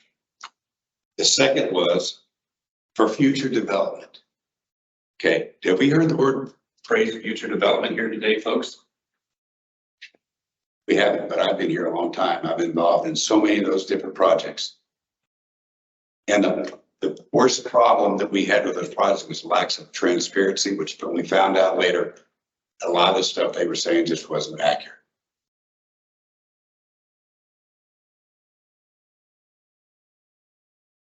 This would be the largest construction project that I have been aware of or seen since I've been here. The largest. It's going to be huge. They're saying a 20-foot swath. I'm saying 30 feet when you add the equipment that's going to take to dig.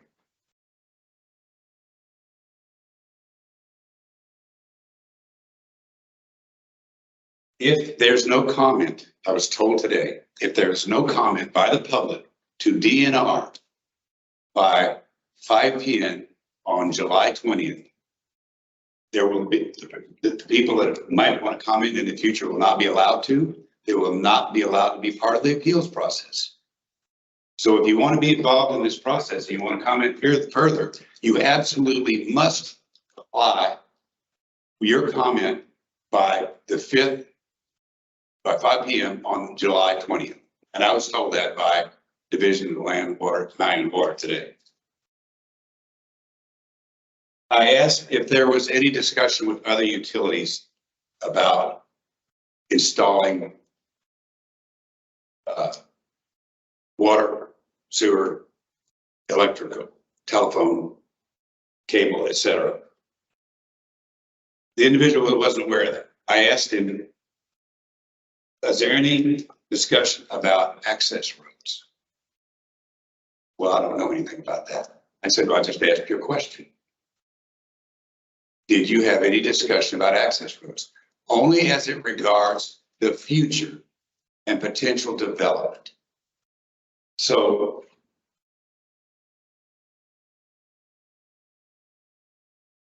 I would request respectfully that this board ask DNR and the person who is going to be responsible for approving or denying this project works for DNR, Division of Lands, Mining and Water, to extend the public comment period for 60 days till people come back from vacation and their family stuff that they do in a short Alaskan summer, which this summer really appears to be very short. And then we can take it up and work with it. If it's been at least the time that I've been here, which is almost 40 years, surely they can wait another 60 days. And I'm going to leave you with this. The comment period is 14 days. And within less than 30 days, you're going to be digging dirt. You're going to be cutting down trees that are hundreds of years old. And what you're going to really do is make a lot of people that are in Girdwood who, like me, recognize the need for growth and change. You're going to make them NIMBYs. They're not going to support anything.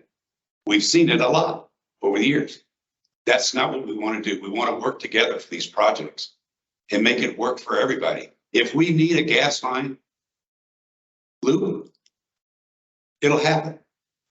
But it needs to happen with all of us on board, not with just a few people in a bureaucratic job. I'm not talking about you. Working with another bureaucracy or another two bureaucracies, because I didn't hear Corps of Engineers till I walked into this room. So now it appears DNR, Corps of Engineers, and whoever else, as well as Instar. And we're going to end up with a road. And I'm jaundiced enough and been here long enough to have a feeling that we have had this discussion about roads in that area at least 2 separate times. And I suspect this is the third. Okay. Thank you. Thank you, Larry. Thank you. Barbara was waiting forever. Barbara, now your hand is down. If you are still interested in talking, I'm sorry it took me so long, but please, I do want to give you your opportunity now if you're still on. I'm here. Thank you. Okay. I'm Barbara Cruz, 285 Higher Terrace. I'm not speaking officially, but I am the chair of the Trails Committee, and yesterday was the first I heard about this gas line. I just would make a comment that we just spent 3 years working very hard on coming up with a trails master plan for the future. And I would say that the area that caused the most consternation and discussion, heated discussion amongst everyone, was this particular area. And we came up with some sort of compromise, but it took us 3 years to do it. And people have very strong feelings about this area. And at a minimum, I feel like we need to think about how wide is that easement? How much can we like curve this or something within the easement? How much can we avoid the trails that are already there and preserve them and keep this thing out of sight if possible? I mean, if there was any way to mitigate it, I mean, personally, I think it's a silly project to be doing right now. And as a ratepayer, I don't want to be paying for this thing that's going to be obsolete in 3 years when we don't have gas. So you're still not going to be able to supply me with gas. But if we have to have this thing, if it can at least be taken into consideration how, if any way, to make it more palatable. Thank you. Thank you, Barbara. At this point, I need to do a check-in with the board. We're getting close to an hour on this discussion. When exactly started? Well, I have it at 7:45 or, yeah. Probably. So, yeah. So I would be happy to make a motion to extend this 15 minutes. Item. Okay. Oh, second. Okay. So we have a motion to extend. Do we have any objections? Can I do this by consent? All right. So we'll extend the conversation until 9 o'clock on this. And let me take another comment from the room. Brian? Thank you, Brian Burnett, longtime Girdwood resident and trail advocate. I'm not going to speak either in support or opposition to this particular project. I would like to note, though, that previous NSTAR projects coming up valley dealing with boring and in proximity of trail projects were actually fairly successful. We had a close working relationship with NSTAR for the lower Iditarod alignment, and they helped us get it surveyed, centerline surveyed, inventorying the trail resources we had around in that neck of the woods. At the minimum, if this thing goes through, I want to be able to gain some concessions on getting some additional trail resources from NSTAR as some sort of a concession on this. As Mr. Holmes pointed out, a 60-day grace period on the comment could buy us some time, and it could also be some time where NSTAR could come out and reevaluate the route going through, do some trail surveys and see if there is a way. So like previous comment came from Ms. Cruz, that there might be a possible way of reconfiguring the alignment to be more palatable to the community. So again, I'm not speaking in favor or in opposition of this right now, but I am pointing out that NSTAR has worked successfully with the community previously and helped us out in that part of the valley. This part of the valley is much different. Thank you. Thank you, Brian. I know we have some other comments in the room, and I do see, thank you, Julie. Let me take one more from Brett online. Thank you. Really quick question. Wondering if, or the reason why a route from AWU area at the end of Ruan, why the route towards the Coriolis alignment wasn't considered on the aerial photo. If the route up that Coriolis Drive alignment up to where like the number 17 is on Glacier Creek, and then making a hard right to the east would really minimize the impact to that high bench area. And it seems to me it might bring other benefits to opening up that path as alternative exit from the South Townside area as that gets developed. It would open up a bunch of possibilities there potentially. So the question is, why was that route not considered for this project? Can you help familiarize me with that? So I said the number 17, and yeah, can somebody point that to me? Not very tall, but he means to go up here for this. This is a alignment right. So I don't know if it's on a different map, but it would go up there to where the end of Coriolis sits. And then he said, so yeah, from say the AWU treatment plant up towards the Coriolis Drive alignment and along that roadway alignment, and then take a hard right on the aerial diagram where the number 17 is in Glacier Creek, and then head east into the neighborhood. It seems like that would have less clearing impact than clearing a big wide swath through the high bench trees. I want to know why that path wasn't considered for this project. One immediate response to that question is availability of the existing land rights. I believe that's Heritage Land Bank property. Is that correct?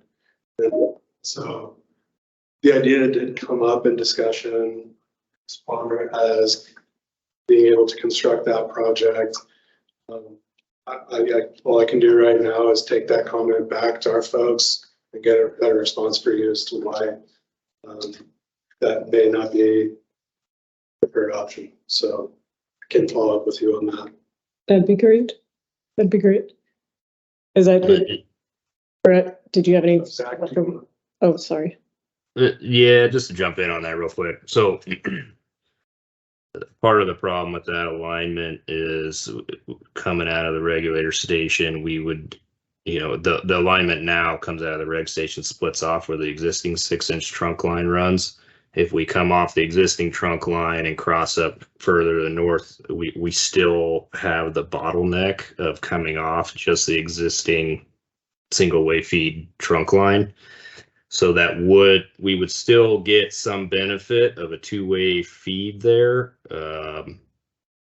but there wouldn't be any benefit of increased load for any sort of future expansion. And you wouldn't get your 2-way loop wouldn't be quite as effective. That, we'd have to confirm that with the engineering department, but that's just off the top of my head when I'm guessing there. You have to go east. You can't go north and then east is what you're saying. I would suggest that if you went north and then east into the neighborhood, then you could reach the roadway and tie in to the rest of the red on that side in the eastern neighborhood. I would like to have maybe a little more detail as to why that route wouldn't be feasible up Coriolis. It brings extended benefits like roadway access, potential secondary access out from the South Townside area. We have issues during Forest Fair. Anyway, look forward to an answer, and I appreciate your response. Thank you. Thank you, Brett. Julie, I've seen your hand up, and I see your hand up as well. Let me start with Julie, please. Julie Raymond Jacobian, 164 Virgin Creek. I had a couple follow-up questions and comments, and also would say that I would like to ask GBOS to write a letter of objection to the ADL that's currently out there. And that I also support the majority of the comments from my neighbors. I don't support the comments about turning this into a trail. It would not be a trail. One thing, it would not have a bridge over Glacier Creek. For another thing, it would be 20+ feet wide, which is not a trail. In my opinion, it's a road. You said earlier that this part of the reasoning for this is because we're susceptible to damages.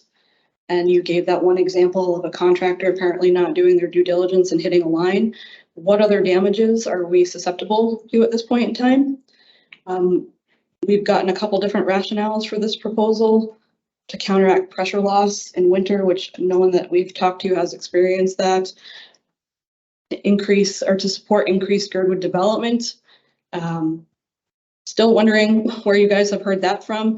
I'm wondering if NSTAR has participated in any of Girdwood's planning processes over the past few years, which have talked a lot about planning, and gas lines is not something that has come up during any of them. You said earlier that this project is for the community, and I heard your apology, but I still find it pretty unbelievable that NSTAR is willing to say that this is for the community when you haven't talked to us at all until you were invited here tonight. And first, this proposal was, NSTAR came up with it in April. And then Zach said, actually, it's been a really long time, which to me is even more inexcusable that you haven't talked to the community before this point in time. I have a whole huge list of concerns about my personal property, which Brendan brought up earlier, as well as the forest itself. And honestly, I find it pretty astounding that you guys aren't able to address the issue that Mitch and the supervisor brought up about, the long-term sustainability of our natural gas future here in South Central Alaska. It's a disaster, actually, is what it is, our future, because I won't get into the reasons we ended up here with poor planning and whatever, but I find it pretty astounding that you guys aren't willing to address that and how this project relates to it. Like one of my neighbors said, I'm also willing to suffer loss of service as opposed to getting this project in. And I think, talking about risk and damage, it seems like the proposal is kind of irrelevant to any damage that happens outside of Girdwood. So I'm curious, again, still why this is needed absolutely right now, that you guys feel like it has to start in a couple of weeks. Also, I wanted to mention that I own a business which utilizes that area on a regular basis, and it is absolutely critical to my business that that area maintain its natural character in order for my business to be able to continue to use that area, which I know NSTAR knows absolutely nothing about because you haven't talked to us.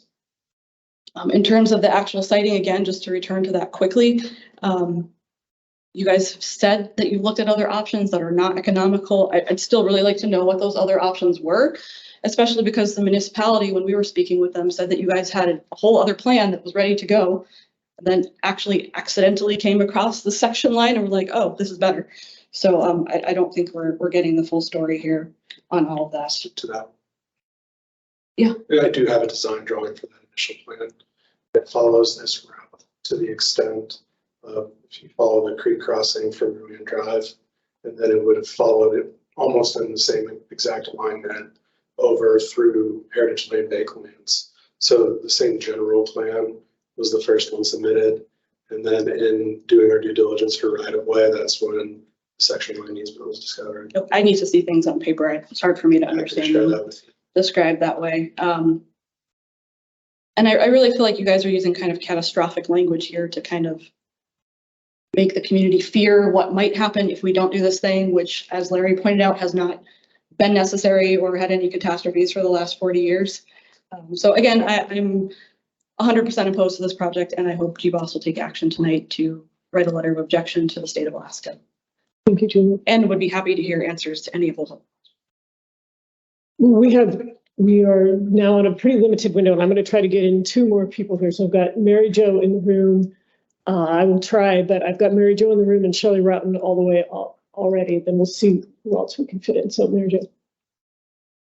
My name is Mary Jo Thiel. I'm at 165 Virgin Creek Road, right across from Brendan and Julie. And had they not emailed me, it's summer. I don't check my mail often. I would not know anything about this. NSTAR comes down there at least weekly. They could have at least put notices on people's doors. They didn't bother. They didn't notify anyone. I don't think that with the shortage of natural gas in our state, that this is an intelligent thing to do. It's expensive. You and I are going to end up paying a whole lot more because of this. And I would just like to ask the Board of Supervisors to please have a resolution or a letter opposing this, or at the minimum asking, as Larry said, for a 60-day extension. Let people in the community know. Nobody's around right now. And if we don't know about it, and this starts, you go down there and start clear cutting, you're going through my front yard. You're going through half of their property. That's not acceptable. You don't just show up and go, hey, this is what we're doing in 2 weeks. It's just wrong. And I am a ratepayer. I have natural gas. I love it. But you know what? If we have to do without it for a while, if there's an issue, that's life. We'll make it work.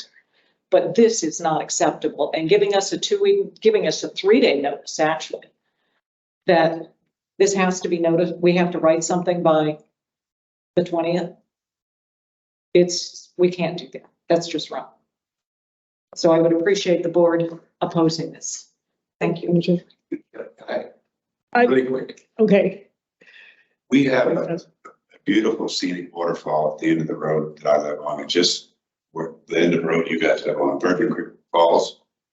The traffic is unbelievable. People drive down that road as we speak. Not all of them, but there's probably half a dozen a day that drive over 40, 50, sometimes more than that down the road. The traffic is horrendous. You put a road in that access area that he's talking about, it's going to be a living hell in Girdwood. It'll be a nightmare. Done. Okay, thank you, Larry. I definitely want to get to Shelley because I told you I would. So you're on. Thank you. I didn't plan on speaking tonight, but as the only person here who has any knowledge from Heritage Land Bank previously, I feel like I need to speak. You know, the representatives from NSTAR said that this has been in the works for years. As the Heritage Land Bank land officer from May of 2019 to April of 2022, it's pretty amazing. I never once heard from a representative at NSTAR. Had I heard from a representative at NSTAR, I could have suggested several different alternatives. And I never thought I'd say I agree with Brett Wilbanks, but I would have said, hey, let's go up through South Townsite, provide gas to South Townsite. There's already utility easements. It would advance the development of South Townsite, and then you could cut over to the east and catch up with the Timberline neighborhoods. And I don't see how that would reduce your loop. You still tie into the east, you know, and to say that you don't have the answers 3 days before the end of the comment period is obscene.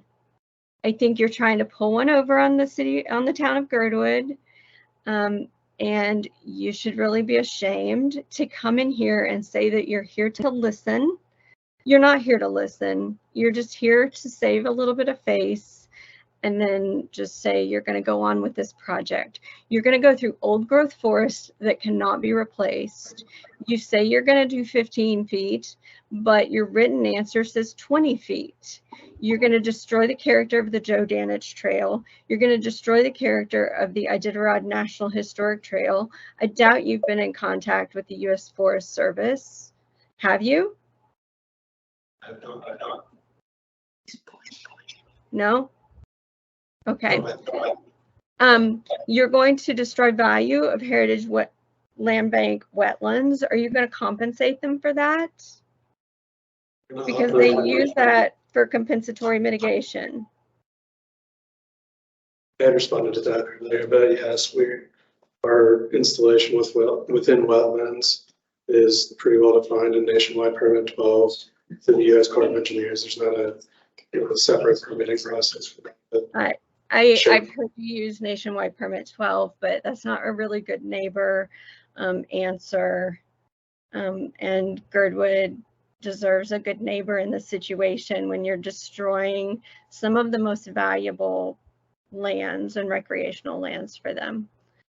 That's really all I have to say. Okay, thank you, Do Shelley. you mind if I respond? Okay, sure. Yeah, just want to clarify when I say we've been looking at this project for a while, not necessarily this alignment of pipeline. I'm talking about we've known it's something that we've been looking to do for a while. And I know you mentioned that, yes, 20 feet is usually what we go clear.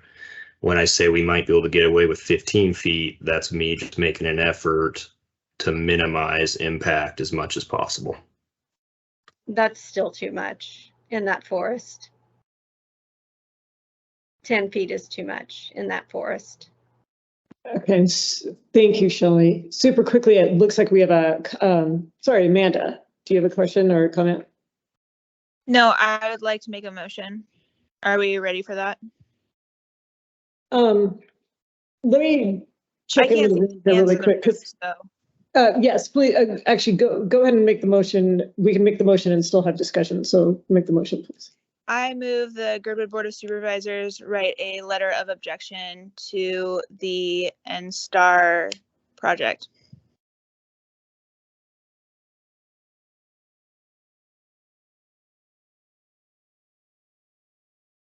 Okay, do we have a second?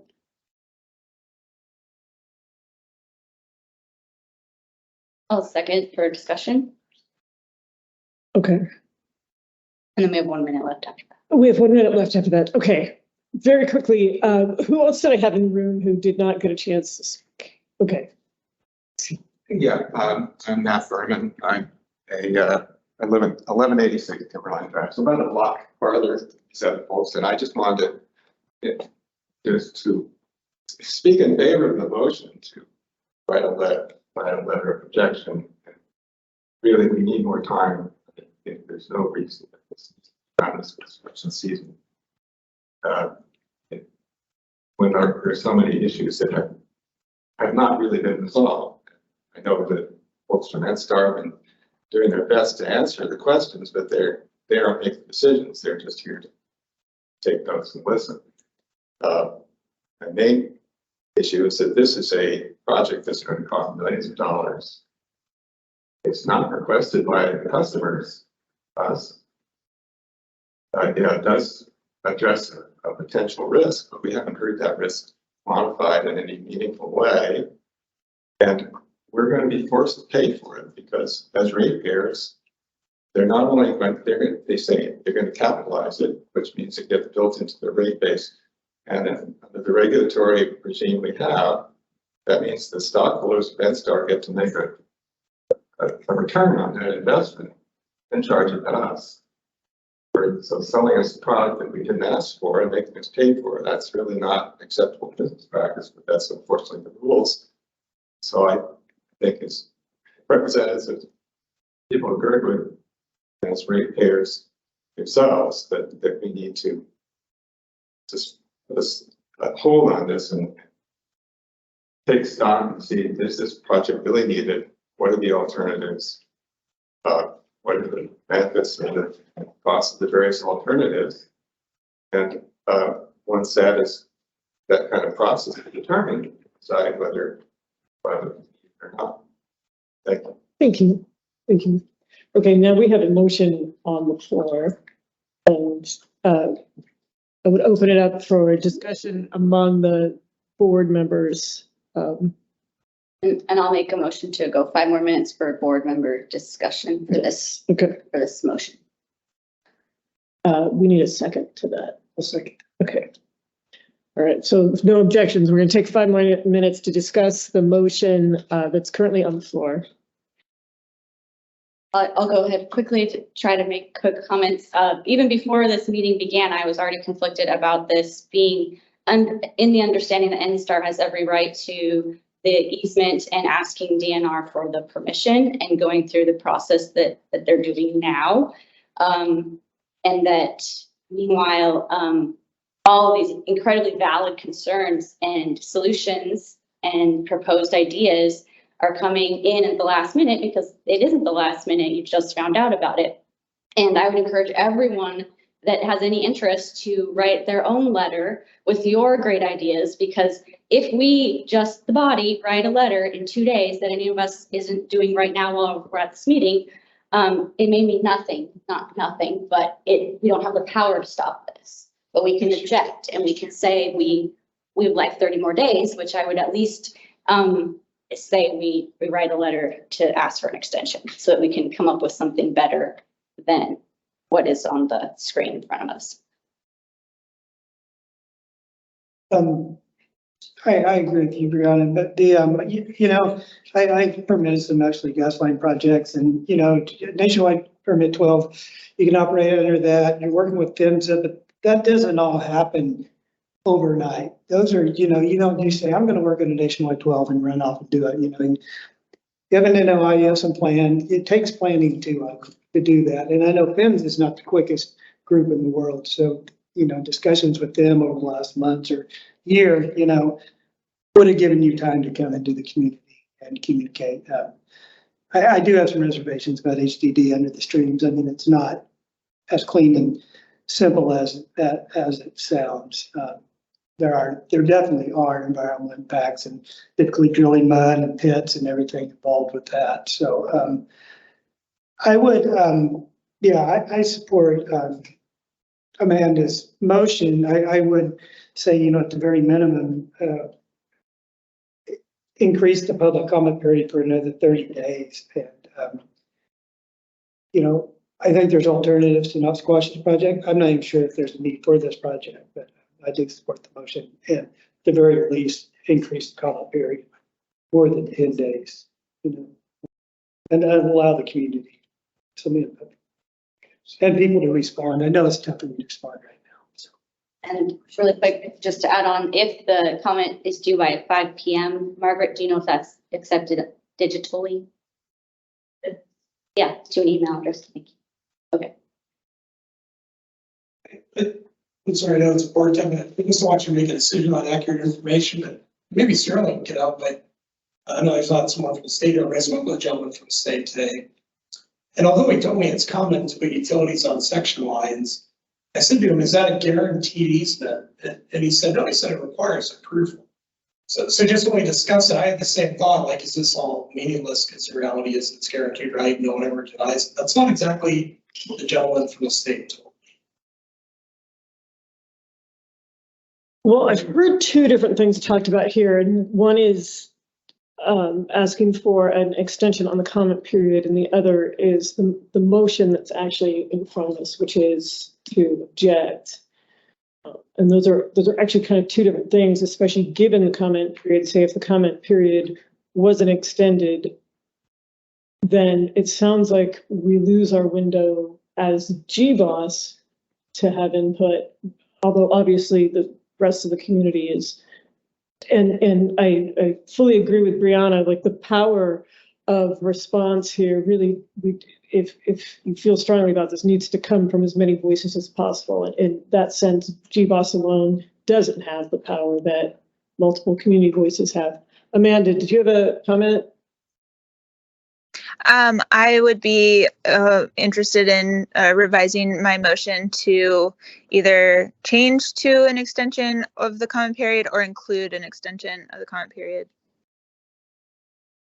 What if they don't approve an extension? I'll second the motion amendment. And One more discussion. Well, I'm a little unclear on what the motion is now.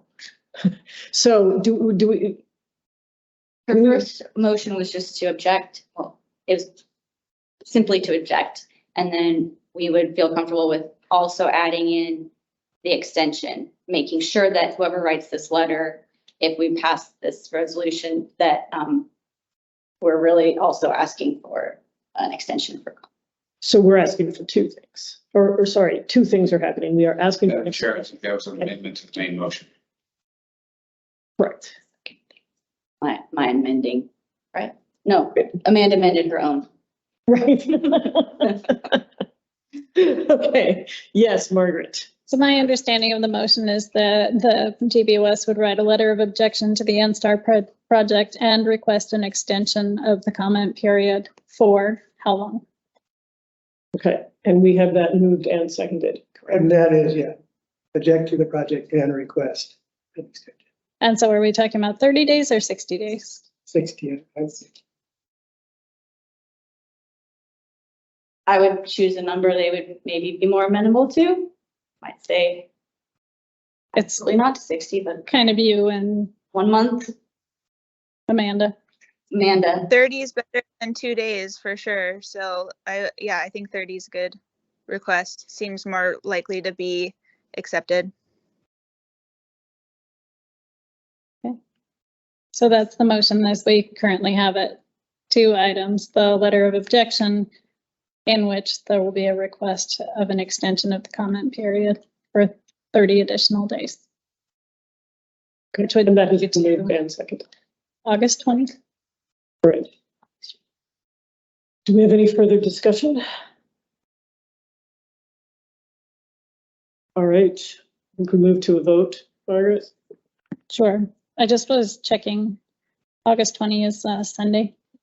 So we'd probably say August 21. Okay. Yes. So Brianna Sullivan. Yes. Jennifer Wingard. Yes. Guy Wade. Yes. Amanda Sassy. Yes. Motion passes 4-0.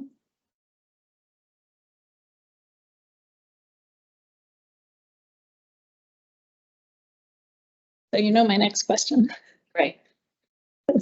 I am raising my hand to offer being one of the people to work on this letter, if that's what the question is. That is what the question is. Thank you, Amanda. I am traveling tomorrow, but I will work on it and try to send it to whoever else wants to do a review before it's sent to Margaret. First, sending out to the rest of the board for review. Can we do it that way? I don't know for the Open Meetings Act, if that's appropriate.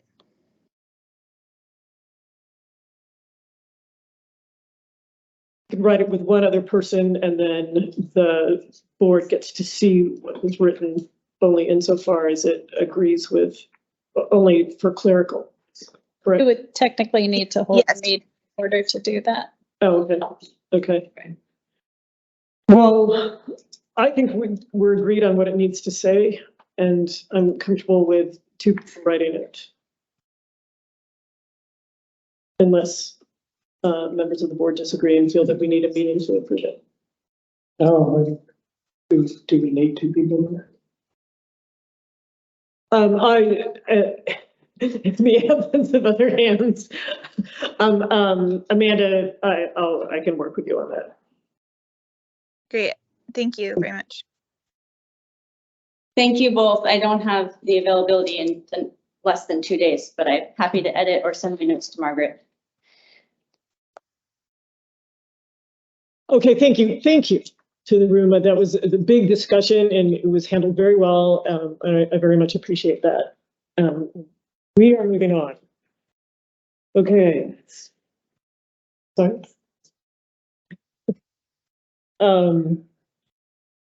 Item number 7. There's a possible takes 5-minute breaks. Yes, it is. We can take a 5-minute recess. Thank you, Madam Chair. Yes. 5 minutes. I'm getting like 5:55, 12 Little League baseball games to slow down. 3:55 this morning. Was it like? I got these. To this upcoming morning. In just a few hours. And I got 12 kids and 3 hours. This is your 5-minute break though. I don't know how I feel about our 5-minute break. So if I can write this or help for 5 minutes, I would. No, that's okay. And I would just. I would say.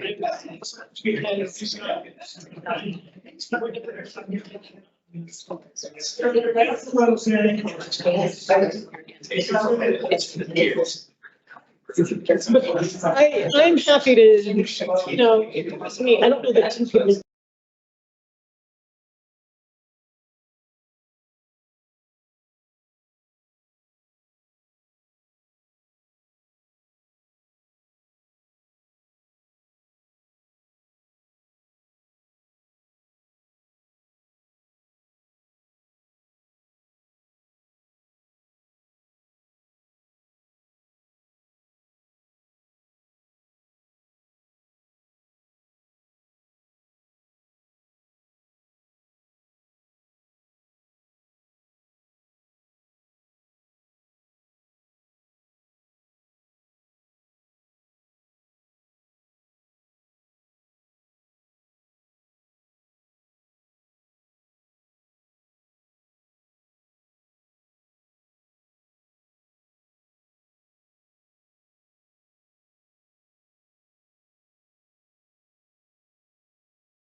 Start. Okay. It won't be 85 pages, guys. Jumping right back into old business.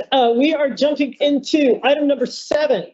Purchase of a pumper truck to replace engine 41. Okay, you had previously. Hey, Crystal. Please take conversation. Hey, darlings. The back of the room.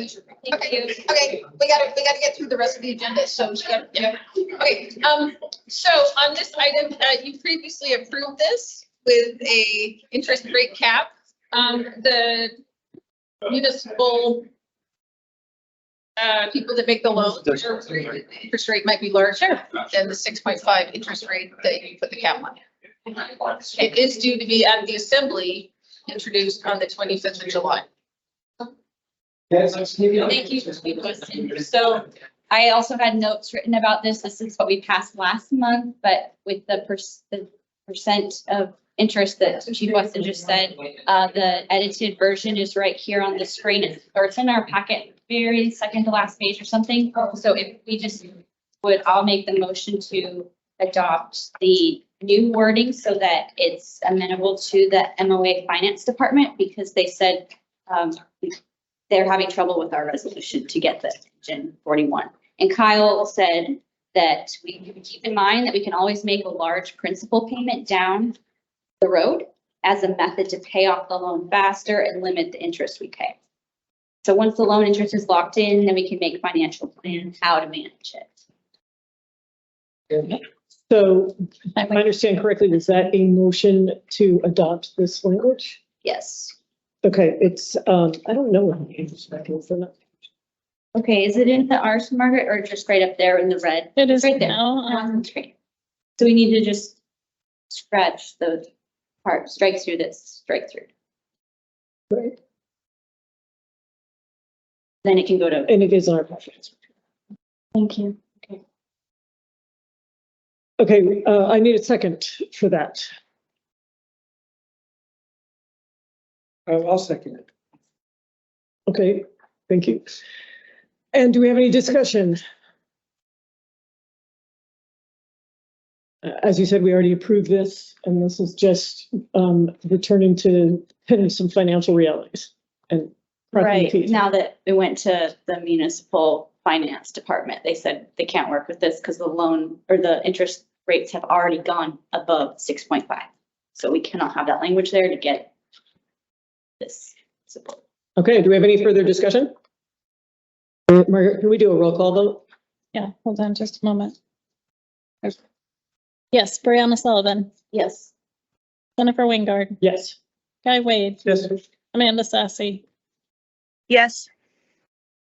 Motion passes 4-0 to change the language as presented. Okay, item number 8, LUC recommendation for GBOS to pursue some transportation planning. This is connected to the, what am I trying to say? The show we already got from DOT. This is from the DOT suggestion that we could pursue this. There was some discussion about it. I think in the end it was on old business, or sorry, we discussed it mostly under new business already. LUC has agreed this might be a good idea. So now we're looking for, if the board is interested in this, then we need a motion to agree to pursue that transportation planning through DOT. Is that correct, Margaret? Well, I think we've removed the requirement that it be necessarily through DOT. But okay. Pursuing planning, and then we can have that resolution and we can present it to whoever seems like they could help us with transportation planning. But yes, one of our more likely suspects would be DOT because they are the ones that have such. I would add that we applied for TAP grants and CTP grants last year, and we were denied those grants. And one of the reasons that we didn't fare well in that evaluation process was because we're not included on any transportation planning that is up to date. So I know that this community feels a little bit uncomfortable about planning, but I think it is not necessarily the plan, but the implementation project. And those not having plans is not necessarily a step in the right direction from a staff perspective. Okay, thank you. I agree. Yeah, just because you plan it, at least it gives you a seat at the table. You have something to work off of. So maybe make a resolution. Yes. Make a resolution that the GBOS, let's say along with the land use committee, just, I guess, under our own GBOS will pursue possible transportation development within Girdwood Service Valley area. Okay. And specifically to the development of it. Could we maybe make that a motion for GBOS to write a resolution to pursue requesting? We pursue that we pursue transportation planning Transportation planning. and maybe comprehensive transportation planning. I'll second that language. Okay, so we have a motion to pursue transportation planning. Do we have any discussion? No, I would just add that it was helpful to have Kyle's suggestion after the land use meeting was quite confusing about this topic. And Mark's not here to answer the questions from DOT. So, but he gave us advice to essentially do this, and going through planning is the right way. So happy to. Yes, I appreciate the advice from staff because I'd had some concerns about sometimes when we ask for help, things go haywire, but yes. So can we go ahead and vote? That's no further discussion. All right, can you go, would you mind? Sure. Jennifer Wingard. Yes. Brianna Sullivan. Yes. Sky Wade. Yes. Amanda Sassy. Yes. Motion Yes. carries. Thank you. Motion carries 4-0. And for that, I'll also be looking for designation of who will be taking this on. I would like to nominate the land use supervisor, or if it was, well, whichever supervisor is their role in their review. I don't know if it's land use or roads. Sorry. Right. So it could be a combination of land use and roads, which would be you and Amanda. All right, Amanda, it's you and me again on that one. Okay, I will obviously prioritize the more timely one, but we'll get it done. Thank you. Thank you, Amanda. Okay, moving on. Item number 9, review of remaining Holton Hills questions. Actually, I think that there is not much to review here because these, if I'm not mistaken, are on our, we have a couple things that are on the agenda for our joint meeting with MOA. There was some progress. We did get a copy of the formal bifurcation agreement. Ta-da! Okay. And I just spoke with Tiffany, the new director of HLB, and they're working on the less redacted area map. And so that leaves the final bullet point. And we have also put in, we are also starting to put this request into the assembly because the CCN LUP is, the Cook Creek Neighborhood Land Use Plan is technically owned by the assembly. So we've put in a request. We're starting to try to build awareness of, for the assembly members that this is out there, they own it, and we cannot strike it down or remove it as the area master plan. So there's a number of different routes to this, but we'll be pursuing the one with Lance Wilbur and at the meeting with MOA, is my understanding. So is there anything else on that anyone has anything to say about?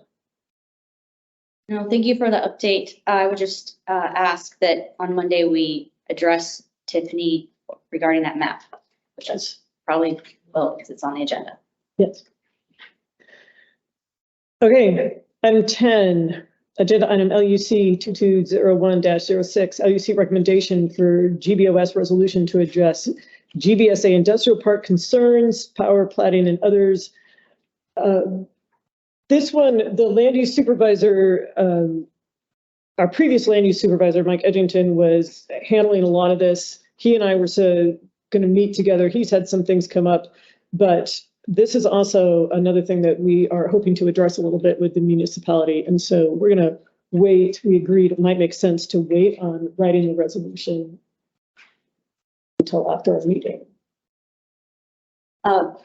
The comment that I would have about this resolution that's in our packet and that's here and that Mike has stated in previous meetings is that since he was involved in all of these years of the land use and GIP, that he would just suggest a few changes and updates to this 5-year-old's message.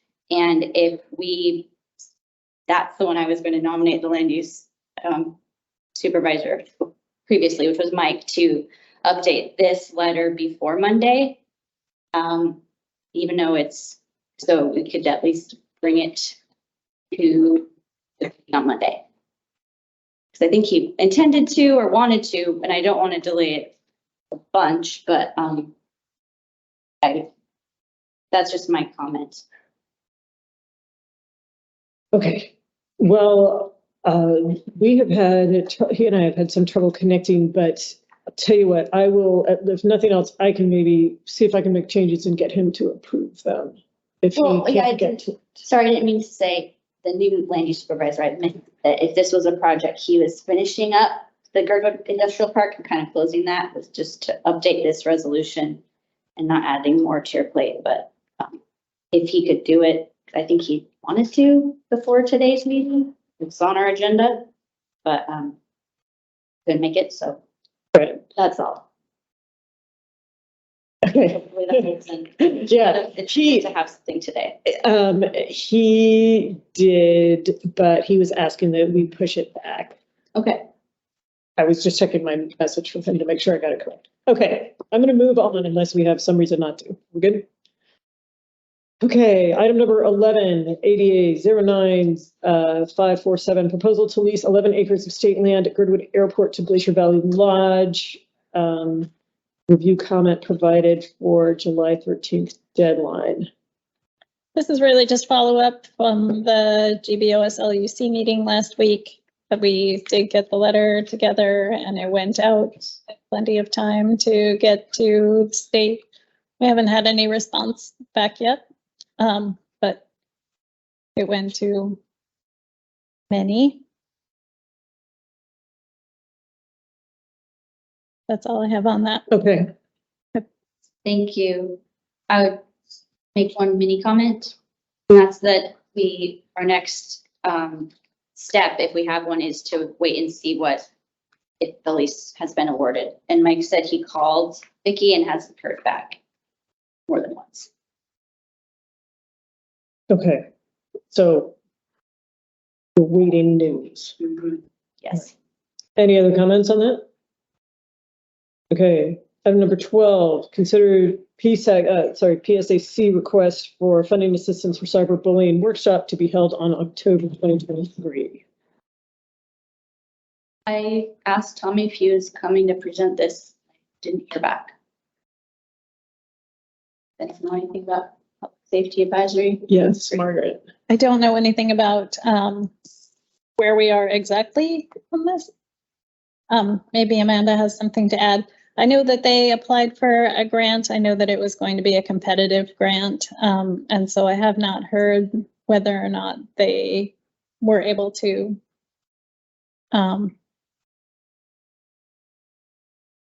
so I can speak to this. Oh, good. Sorry, I couldn't switch over really quick. So I did speak with Emily Lewis, who was the one who submitted the application, and she said that they have not awarded yet. So if we could just postpone this item till next month, I think we will know better by then.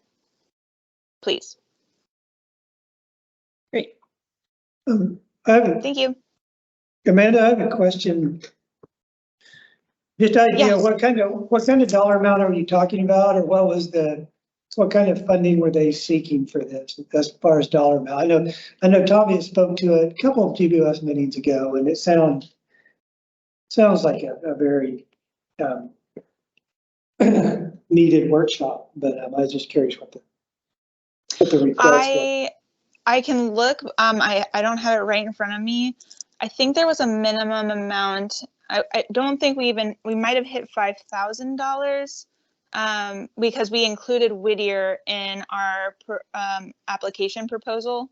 The facilitator would come twice for 2 nights in Girdwood and go to Whittier for 1 night. And that would be different than if we were to ask the GBOS for funding. I believe that we would not necessarily include the Whittier time, but it is also very important for their community, and we would love to partner with them as much as possible. But yeah, I think it was in the, I want to say 4,500, 5,000 range with housing, transportation, his fee, and other amenities to help bring people in to participate, such as childcare and refreshments, and then space use on top of that. Cool, thanks. Yep. Okay, are we good on that? Moving on to item 13, discuss agenda topics for the MOA GBOS quarterly meeting, July 24th, 2023, 4 o'clock. All I had to add to that, if it wasn't there, was to make sure we discuss the land use code. We talk about the airport issue. Is the airport on there? Yes, number 2. Yes, it's there. Land use code. Okay. And I don't know if we don't have to worry about copy of bifurcation agreement. We can take that off, right? And that leaves area map. Yes, and the PPNOUP request.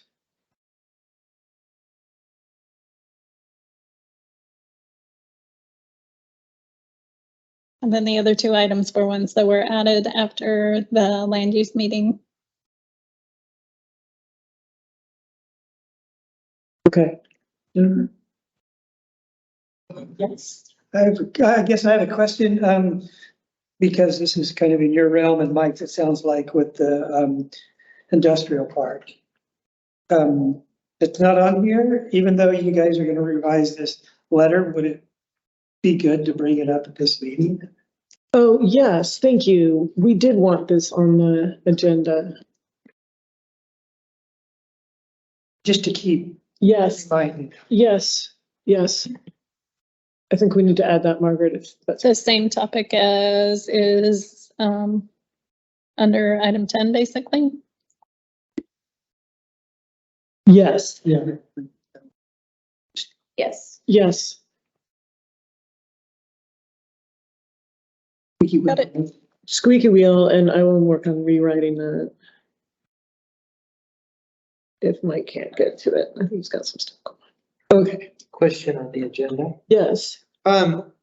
Discussion of alcohol, room, marijuana taxes generated from Girdwood sources. There's a whole list of other taxes also. I mean, I think that just limiting it to those would be, I would say that list should be expanded to include all the different taxes. What other taxes are you thinking? So these are specific, like the alcohol tax, the room tax, and the marijuana tax. Those are specific. Or are there other specific taxes you're talking about? Like, we're not talking property here, right? Because no, not property, but like use taxes, like the fees that the resort pays to the municipality of Anchorage to operate the ski area. That are not room taxes. They pay a. There are other fees that are paid. So I have a question about that, Brian, because the idea here was to have a discussion with the city about what we're generating versus what we're getting back. Correct. Right. And so you would add the use taxes that the resort is paying to that list. Yeah. Okay. Yes, because there's a lion's share of it is paid to DNR, but there is also a fee that is paid to the municipality that is not a use tax, or excuse me, not a bed tax.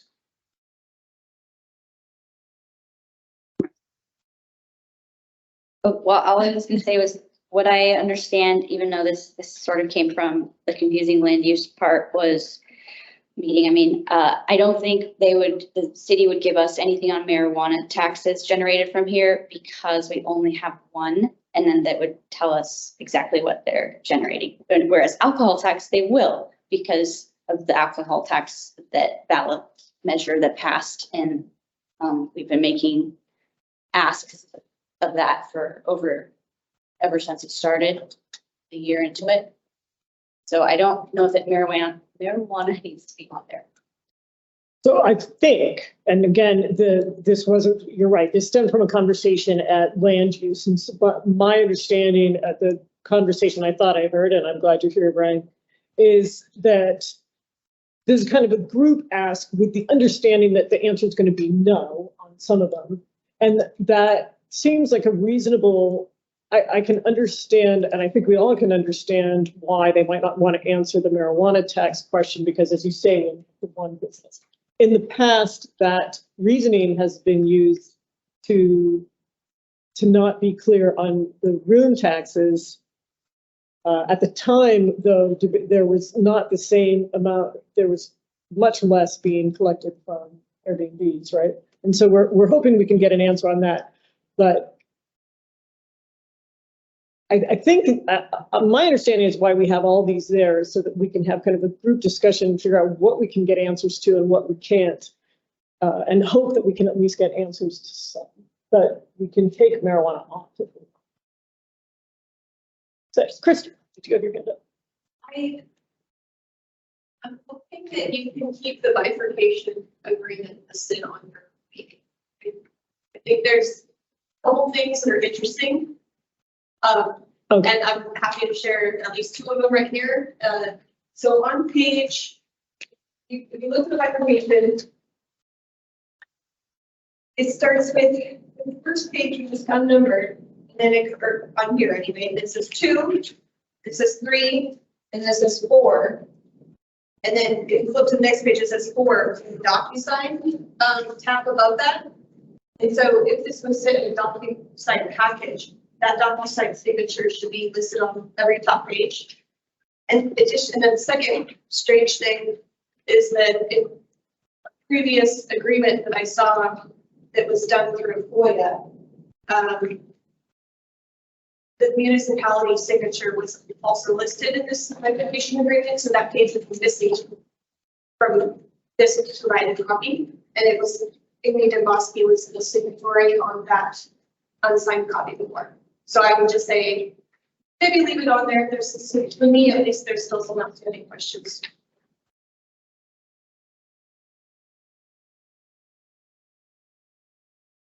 All right, do we have any other, yes, Brett?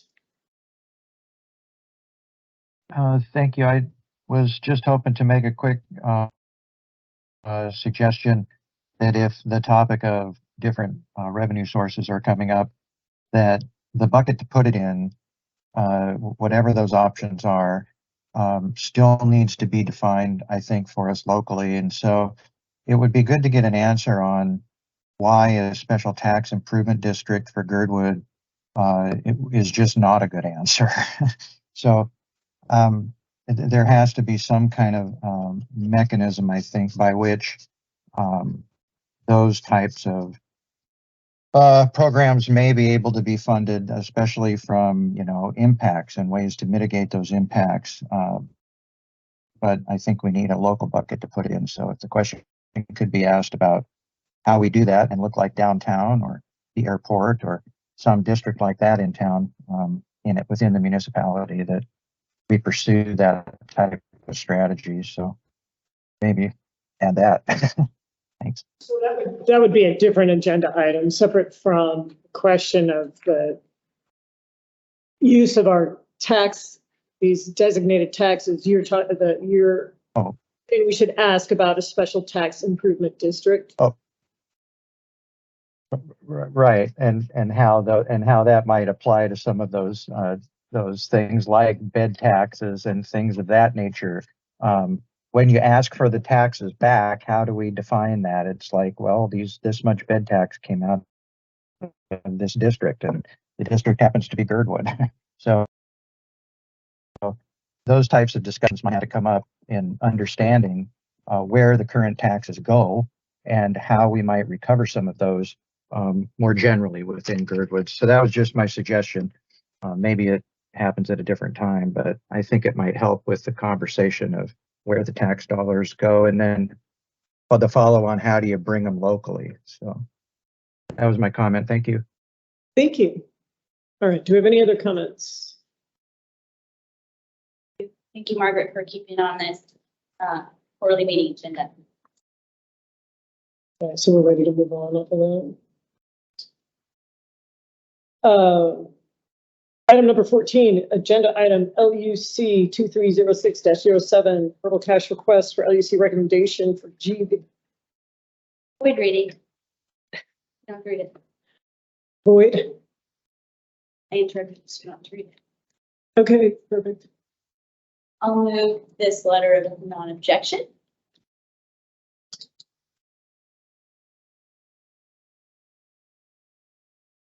Second. Way to continue the suspense. Okay, do we have any discussion? All right, just for the sake of propriety, let's do a roll call vote. Cool. You betcha. Jennifer Wingard. Yes. Brianna Sullivan. Yes. Guy Wade. Yes. Amanda Sassy. Yes. Thank you. Motion passes 4-0. Okay, number 15, Girdwood fire rescue request. Hello, as mentioned last month, we required to have a certain amount of hose on the fire trucks, and then also hose in inventory. So when we use hose, we can replace it with dry hose. The hose is dry and it's used as off. And so every year we are required to test our hose, and some hose unfortunately fails.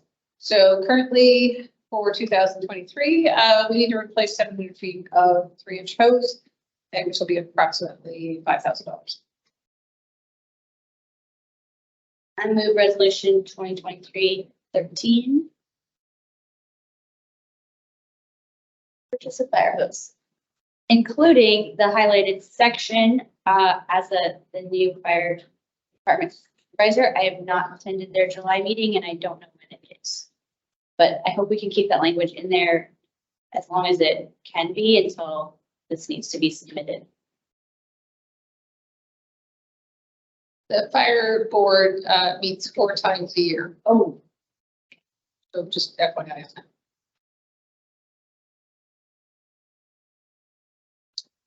Okay, we have a motion. We need a second. I'll second. Good. And do we have any discussion? Margaret, or Question, I guess.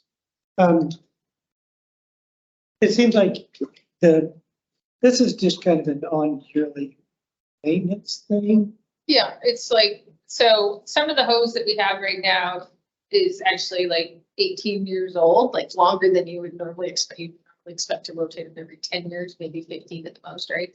We've got some 18-year-old hose. So we replaced some of the 3-inch hose. When I originally brought the resolution to you, I brought it for 2023 and 24 because I already sort of know where we're going on 2024. And then we cut out 2024 at GBOS request, which is to 2023. So I can already tell you that in next year, you know, I don't have a crystal ball and tell you which length of hose is going to fail. Hopefully none of it, but I do know that we have to buy some large diameter 5-inch hose next year. Right. No, that kind of, yes. I was thinking we do this every year and we did discuss that, the 2024, the board can't vote for that. Yeah. Okay, cool.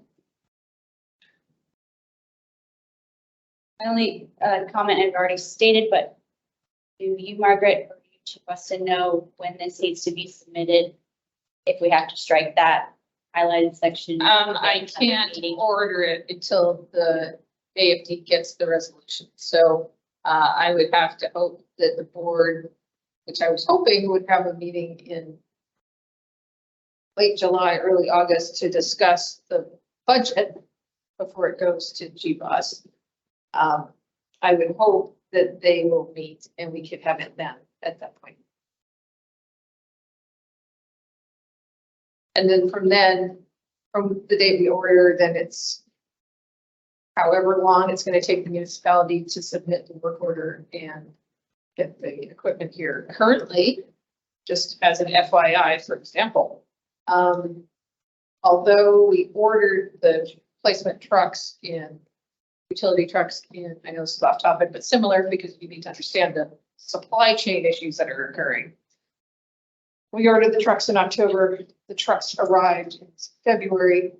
I've been told today that we will not see the trucks online until next February. So there is significant supply chain issues that you find amazing that occur at the municipality right now. So, you know, whatever we can do. The earliest I would have the board meet is they have to give 2 weeks notice of an agenda. So the earliest they would meet would be in 2 weeks if I asked them tomorrow. So it's pretty typical for us to say, cite that land use has given you support for doing something before you vote on it. And that's why I added this language in. It's something we kind of fell out of the habit of doing with some of our activities. In this case, I think it is kind of just a maintenance issue, and I can see that it's most likely not worth holding back on, but I think there is a lot of concern about crossover on who really is in charge of the fire department, and it's not you. Like, they contract with you, and so they should be telling you what they need from you. And so I think that this is something that you could approve as it is, but I think as a best practice going forward, it would be wise to have the stated approval of the fire board for expenses that relate to their operation. And perhaps we could make the fire board meet every month. I can tell you that they did not approve they did not approve our 2023 budget until April or May of this year. So it would be better if they, like, land use meets every month, I think. Like, fire board only meets 4 times a year. So and these issues come up more than 4 times a year, right? But I mean, this, like PPE, I already know what the PPE needs will be for next year. So, you know, hopefully we can get it through the fire board and then coming once a year, major maintenance. Anyway, I think this makes sense, you know, and I also think that you guys need to watch your time. Yes, well, so I was hoping to get a vote for this and then discuss that. Okay. Are we ready to move to a vote for this? I think you can probably just do assent. Okay. I don't want to. Sure, let's go by assent unless we have to do any disagreement. Okay, then we will pass by assent. All right, we need to have a chat about time. It's 5 until 10. We would need a motion to extend to try to pursue the last little bit of this.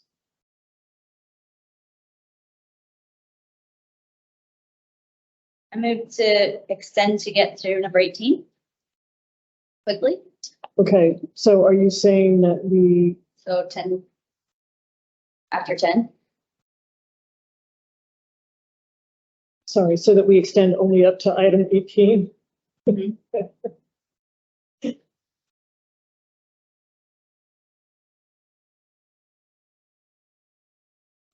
Yes, Margaret. I really don't recommend that. Okay. I don't either.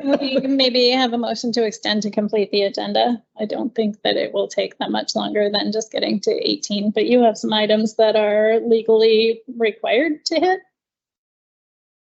down there in new business. Then to work up finishing the agenda. No later than 10:12. Friendly amendment no later than 10:20. I'll second that. Okay, I said, calling good. Let's go. All right. Item number 16, GBOS review comments on the HLB 2023 work plan and 5-year management plan. Those are comments we've already turned in, correct? I think you have turned in yours, and the HLB and HLBAC may be providing feedback on the comments. And so I think the task of GBOS coming up is to review their feedback and figure out what you want to do with it. If and when it arrives. Well, okay. But we currently do not have anything to review because we have not heard back from them yet. I haven't looked. I don't know that they will send it back to you. I think it may be a work session to review things. The GBOS needs to schedule a work session? Perhaps in the future. Okay, all right. I don't know that they will send you their comments back. I think they will publish their work plan and 5-year plan with comments in the appendix. And you will probably want to follow up and make sure that you know where they are. So we are keeping this on the agenda for that purpose. Right, understood. However, right now we don't need to worry about it. Maybe reword it for further for future ones, just GBS review HLB comments or something, because that does read kind of. I've already done that. You probably all know that. No, I didn't. So. So what is this? The last HLBAC meeting did discuss the column. It had a bunch of responses to everyone's comments. So I haven't checked recently either, but I think we could soon have a work session and make a motion to have a work session, but not tonight. Okay. So if that is it, I'm moving on. Item number 17, discuss GBOS goals for 2023-24. I think this is, thank you. This would also be a great topic to merge with that work session. So we can talk about goals for 2023-24 together. And that was last month. I know that lots of summer activities happened between last month and this month's meeting, to have a meeting with staff, if that's what any of us wanted to do, to discuss goals of our supervisor roles, or have time to talk about this in a meeting. So my idea would be a work session. Okay. Not to be scheduled quite yet.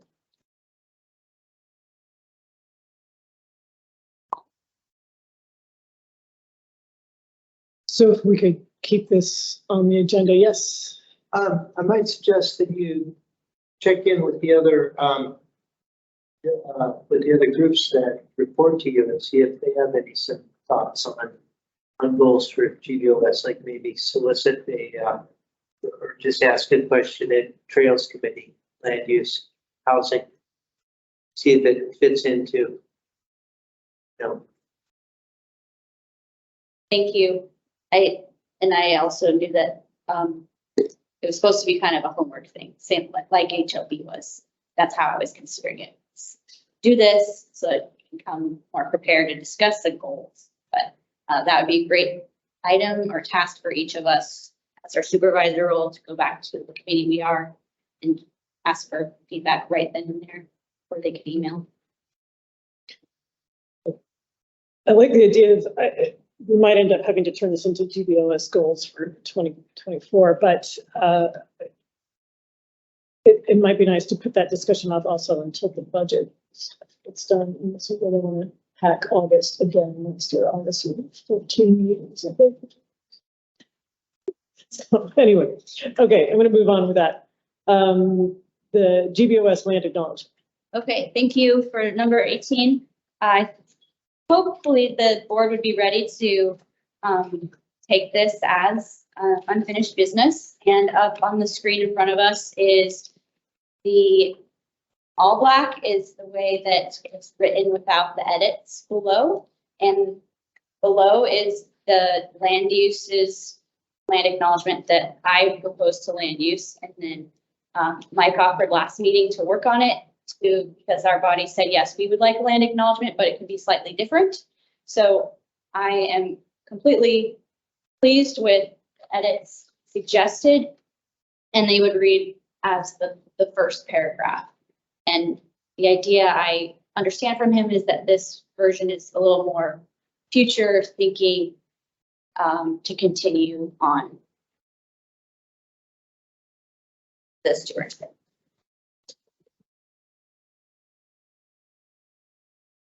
Happy to make a motion to have any discussion.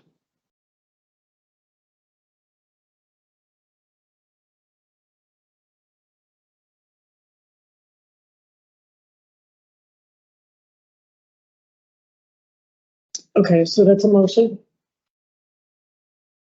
We need a second.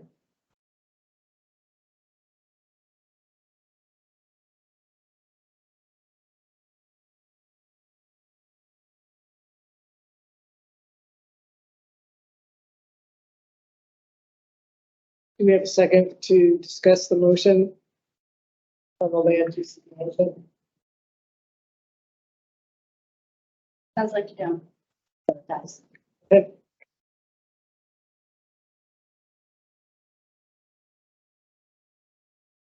I was just kind of, oh, I'll second.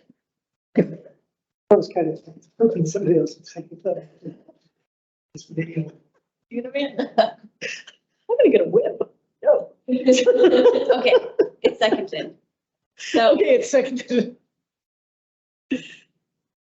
thank you for seconding. I don't see the benefit in postponing this unless others on the board have edits that need, and this can be an evolving statement, which I also gave to land use as, here's something that didn't get proposed for 2.5 years. So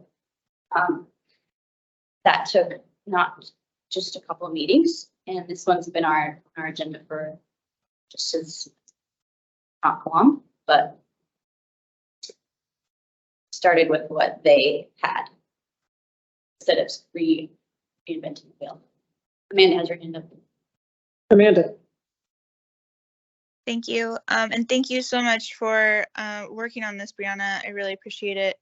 I was just wondering if you were able to work with any local tribes on drafting this language at all? So I took the, I would call it, it was a long Zoom meeting with Melissa Saginaw. That land use, trails, and TPOS participated in for an intensive presentation. And then I went to what Margaret had from the Trails Committee's work on their work for the signage that they were working on for Leroy Diderot, and put it together months ago for land use. Just kind of recycled what's out there for our area of the state that could sort of apply to Girdwood specifically, because we are in a land that was passing. It wasn't known to be settled in very long. So to just acknowledge it is the basic premise. Great, thank you. So I do not like the second sentence grammatically. The one that starts with Girdwood Valley. No, the second sentence, a necessary connection for Alaska Native people. The landscape and waters around us serve to, I would say, maybe support, might be better than carry their traditional ways of life, but also that semicolon to gather here and harvest native. I'm not sure that that's a great use of the semicolon. I know the stupid that we're going to be stuck with this thing. Yes.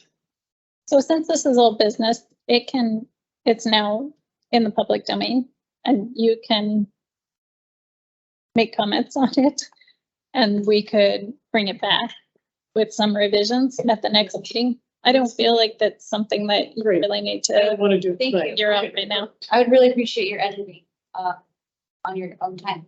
Great. Okay. All right. And anyone else. Public. Okay, so unless we have anything else on that, I love the suggestion of moving forward. Okay. Good. Oh, sorry. So you probably want to postpone this motion to the next meeting? Yes. Postpone the discussion to the next meeting? My motion to postpone to next meeting. Okay. I'll second. There you go.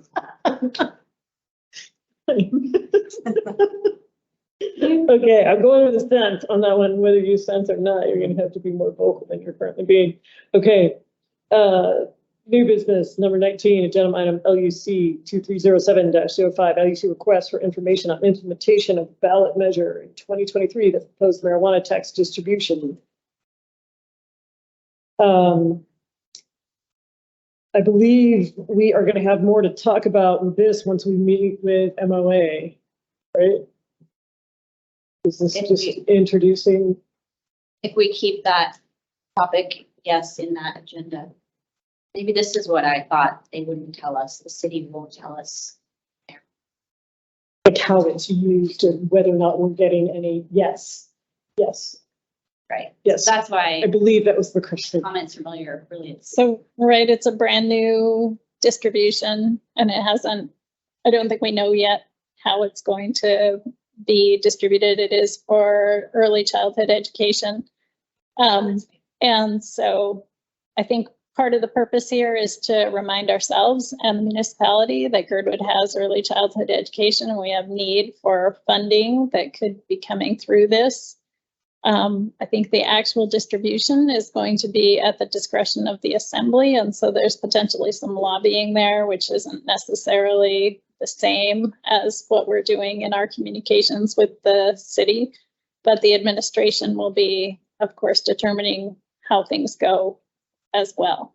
So in the past, we've sort of found that there were these mechanisms that were figured out for the alcohol tax disbursement for assistance there, but those were not accessible from Girdwood. So kind of trying to get the cart in front of the horse, or the horse in front of the cart, I guess is the way it works, so that they're not surprised when Girdwood says, how about us? How is this helping our situation? So, and Crystal, do you have something you'd like to say? I do. I think, I'm very excited Prop 14 passed, which dedicated marijuana tax money to childcare specific. Glad that this is going to come up because I think that this is important, that they are be made aware that we still have a financial need for the childcare situation. So I will be doing meetings and engaging with committees that are going to determine the policy, because the last I heard in a recent assembly meeting was they are hiring a contractor to to draft the policy. So making sure that we are included in some way in that policy when it comes out, and maybe have GBOS do a formal comment once the policy has been drafted, something like that might be helpful.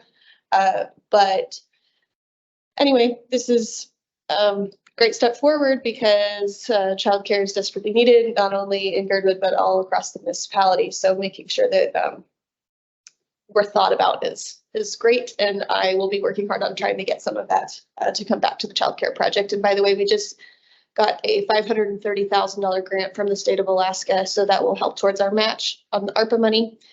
So it's a good step in the right direction for our personal project, but we still need $1 million more to go. Thank you. Very exciting. Thank you for your work. Really valuable. All right. Anything else to say about that? Just thank you for explaining it. Now I know what this is. I've listened to the meetings about it. So I hope that we can be proactive on it, but not bring it up at this next meeting as an agenda item. A meeting. I thought we were bringing it up at the Monday meeting so that we can at least make sure that we're on. So it's like a sub.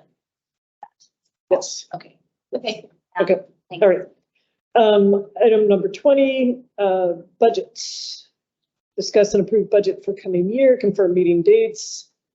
These are the meeting dates we have so far, right? And what else do we need to do about this? Well, so it's required that we notice the meetings have been scheduled. If Kyle were here, he'd probably be giving you like a little overview or a reminder of where we've been this year, which would be an update since your last meeting on this year's budget, which was last October. So anyway, it's possible that you'll need a third budget work session, in which case we'll schedule that toward the end. And then after your budgets have been determined, you'll do the grant presentations because your budget will determine the total amount, and then you'll figure out how much each organization is getting later on.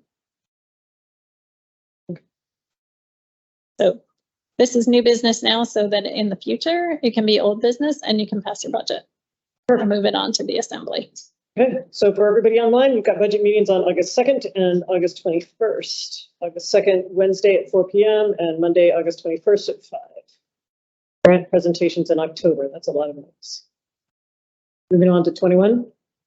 Consider recommending property tax exemptions for volunteer firefighters. You know, Mike has been working on this. He's not here right now. Do you want to address this right now? I can, and I don't know if Margaret wants to chime in. That it's great by me, but because this is an opportunity for most of the body to at least consider the item, Mike has been researching this and primarily inspired by the communities of the Kenai Peninsula Borough and in Fairbanks, where they incentivize their volunteer fire department or EMS personnel for their volunteer hours, like a certain amount per year. Those volunteers are given a tax exemption, and it's a gesture to their service and their communities that they live in, and has lots more reasons to invest in that kind of benefit. So he's looking into if we are interested in doing that in Girdwood. Do we want to consider this? Do we value this? It would not be a lot of money for the city. So it'd be something that we bring to the municipality, of course, because, but we have our very critical volunteer fire. Our housing emergency, it'd be something small we could give to our volunteer departments. So that's what I have so far. I don't know if Margaret has anything else, and if anyone has any discussion item thoughts, now's the time to do that. He decides to say, okay, I got positive feedback, I'll continue researching it. Where did you say those two go-bys were, or the two communities?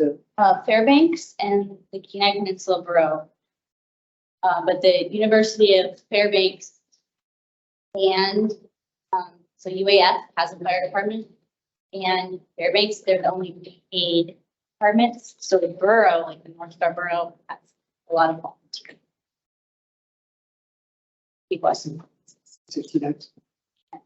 Okay, do we have anything else on that?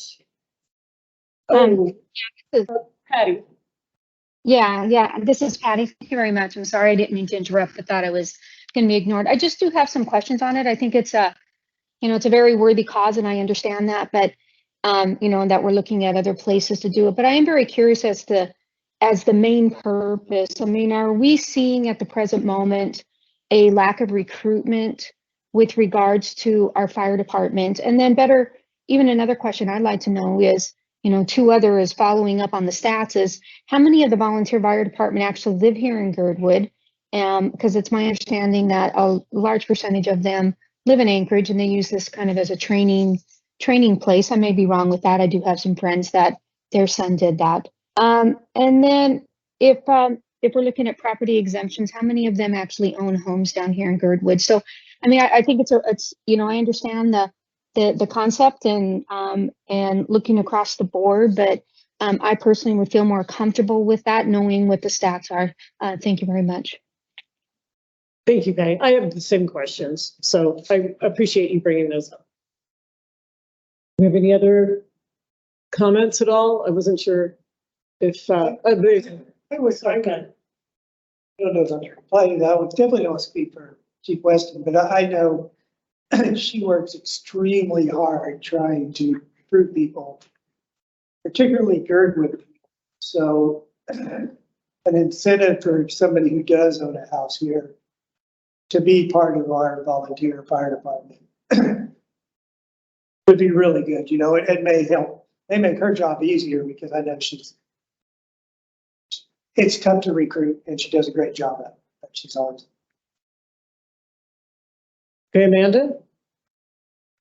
Thank you. And yeah, Guy hit it on the head. I would also say that even though the stats don't reflect the people living in Girdwood, so people that are in Anchorage are, yes, seeming to be more likely to volunteer here. And then property owners, the incentive would be so that property owners would, be here longer, would want to volunteer, just another good reason. There's lots of them. And that would just be helpful because of the whole, being able to respond, being here already, hopefully a lot of the time. And I think it would be really good for the fire department for their recruitment. Thank you. Excellent. All right, if we have no other comments about that, since that is new business, we don't have any action on this. Okay, and as far as it reports, I think, yes. I wanted to mention that Chief Ashay joined the meeting a while back. I'm not sure if he's able to speak, but it might be good to get his. Oh my goodness. Information. I didn't see him. He's available. Chief Ashay, did you have anything to report? Sure, just a quick recap. Forest Fair went pretty good. We had our normal, I guess, issues, lots of disorderly conduct, lots of alcoholism. I guess you could say it was a pretty intoxicating experience. Officers, there are certain areas we're working on with Kyle as well as Margaret. We issued several citations, including one of them, not during Forest Fair, just prior to Forest Fair. One of them which was a MOA, Municipality of Anchorage citation code. It went to the state courthouse, and the courthouse denied a citation, saying that we weren't authorized to enforce Anchorage parking ordinances. Margaret was phenomenal. She got me all the information, resent it to the courthouse, and now they're going to be authorizing us through the court system to enforce Municipality of Anchorage parking citations. The advantage of that is muni parking ordinances are more specific compared to what we normally enforce with, which is an Alaska Administrative Code, which is pretty broad-based enforcement. So we're happy to see that part. Additionally, we had several during Forest Fair, various different calls and such. Officers did a great job assisting out with various things, from the parade to walking through the fairgrounds and going to doing various multiple bar checks and security checks. There are some issues that were addressed with the tow company, as well as some issues on airport property that we're addressing. We'll be documenting those issues if GBOS wants to go forward with noise abatement issues or anything like that. But other than that, it was uneventful. We had one minor injury with one of our officers during Forest Fair, where investigation is being done on that. But other than that, everything went smoothly. I'll be able to get you by the next meeting stats on exactly how many calls for service and everything occurred during the Forest Fair weekend. If anyone has any questions, I'm free to answer what I can. Not a question, just a comment. Thank you, Chief Ashay, for your report and the feedback that some of us got from community. I'm sure will be addressed at the Public Safety Advisory Committee meeting in August. So I know that Whittier Police was informed of those complaints. Thank you very much for being here this late and for providing that report. It's nice to hear directly about it, and it will be interesting to see the numbers for Forest. It's always interesting to see the numbers for Forest Fair. So thank you for that. No. All set? Is that everything? All the good of the order? Fantastic. Okay. Motion to adjourn. So moved. Thank you, Brad. 19. We made it 1 minute short.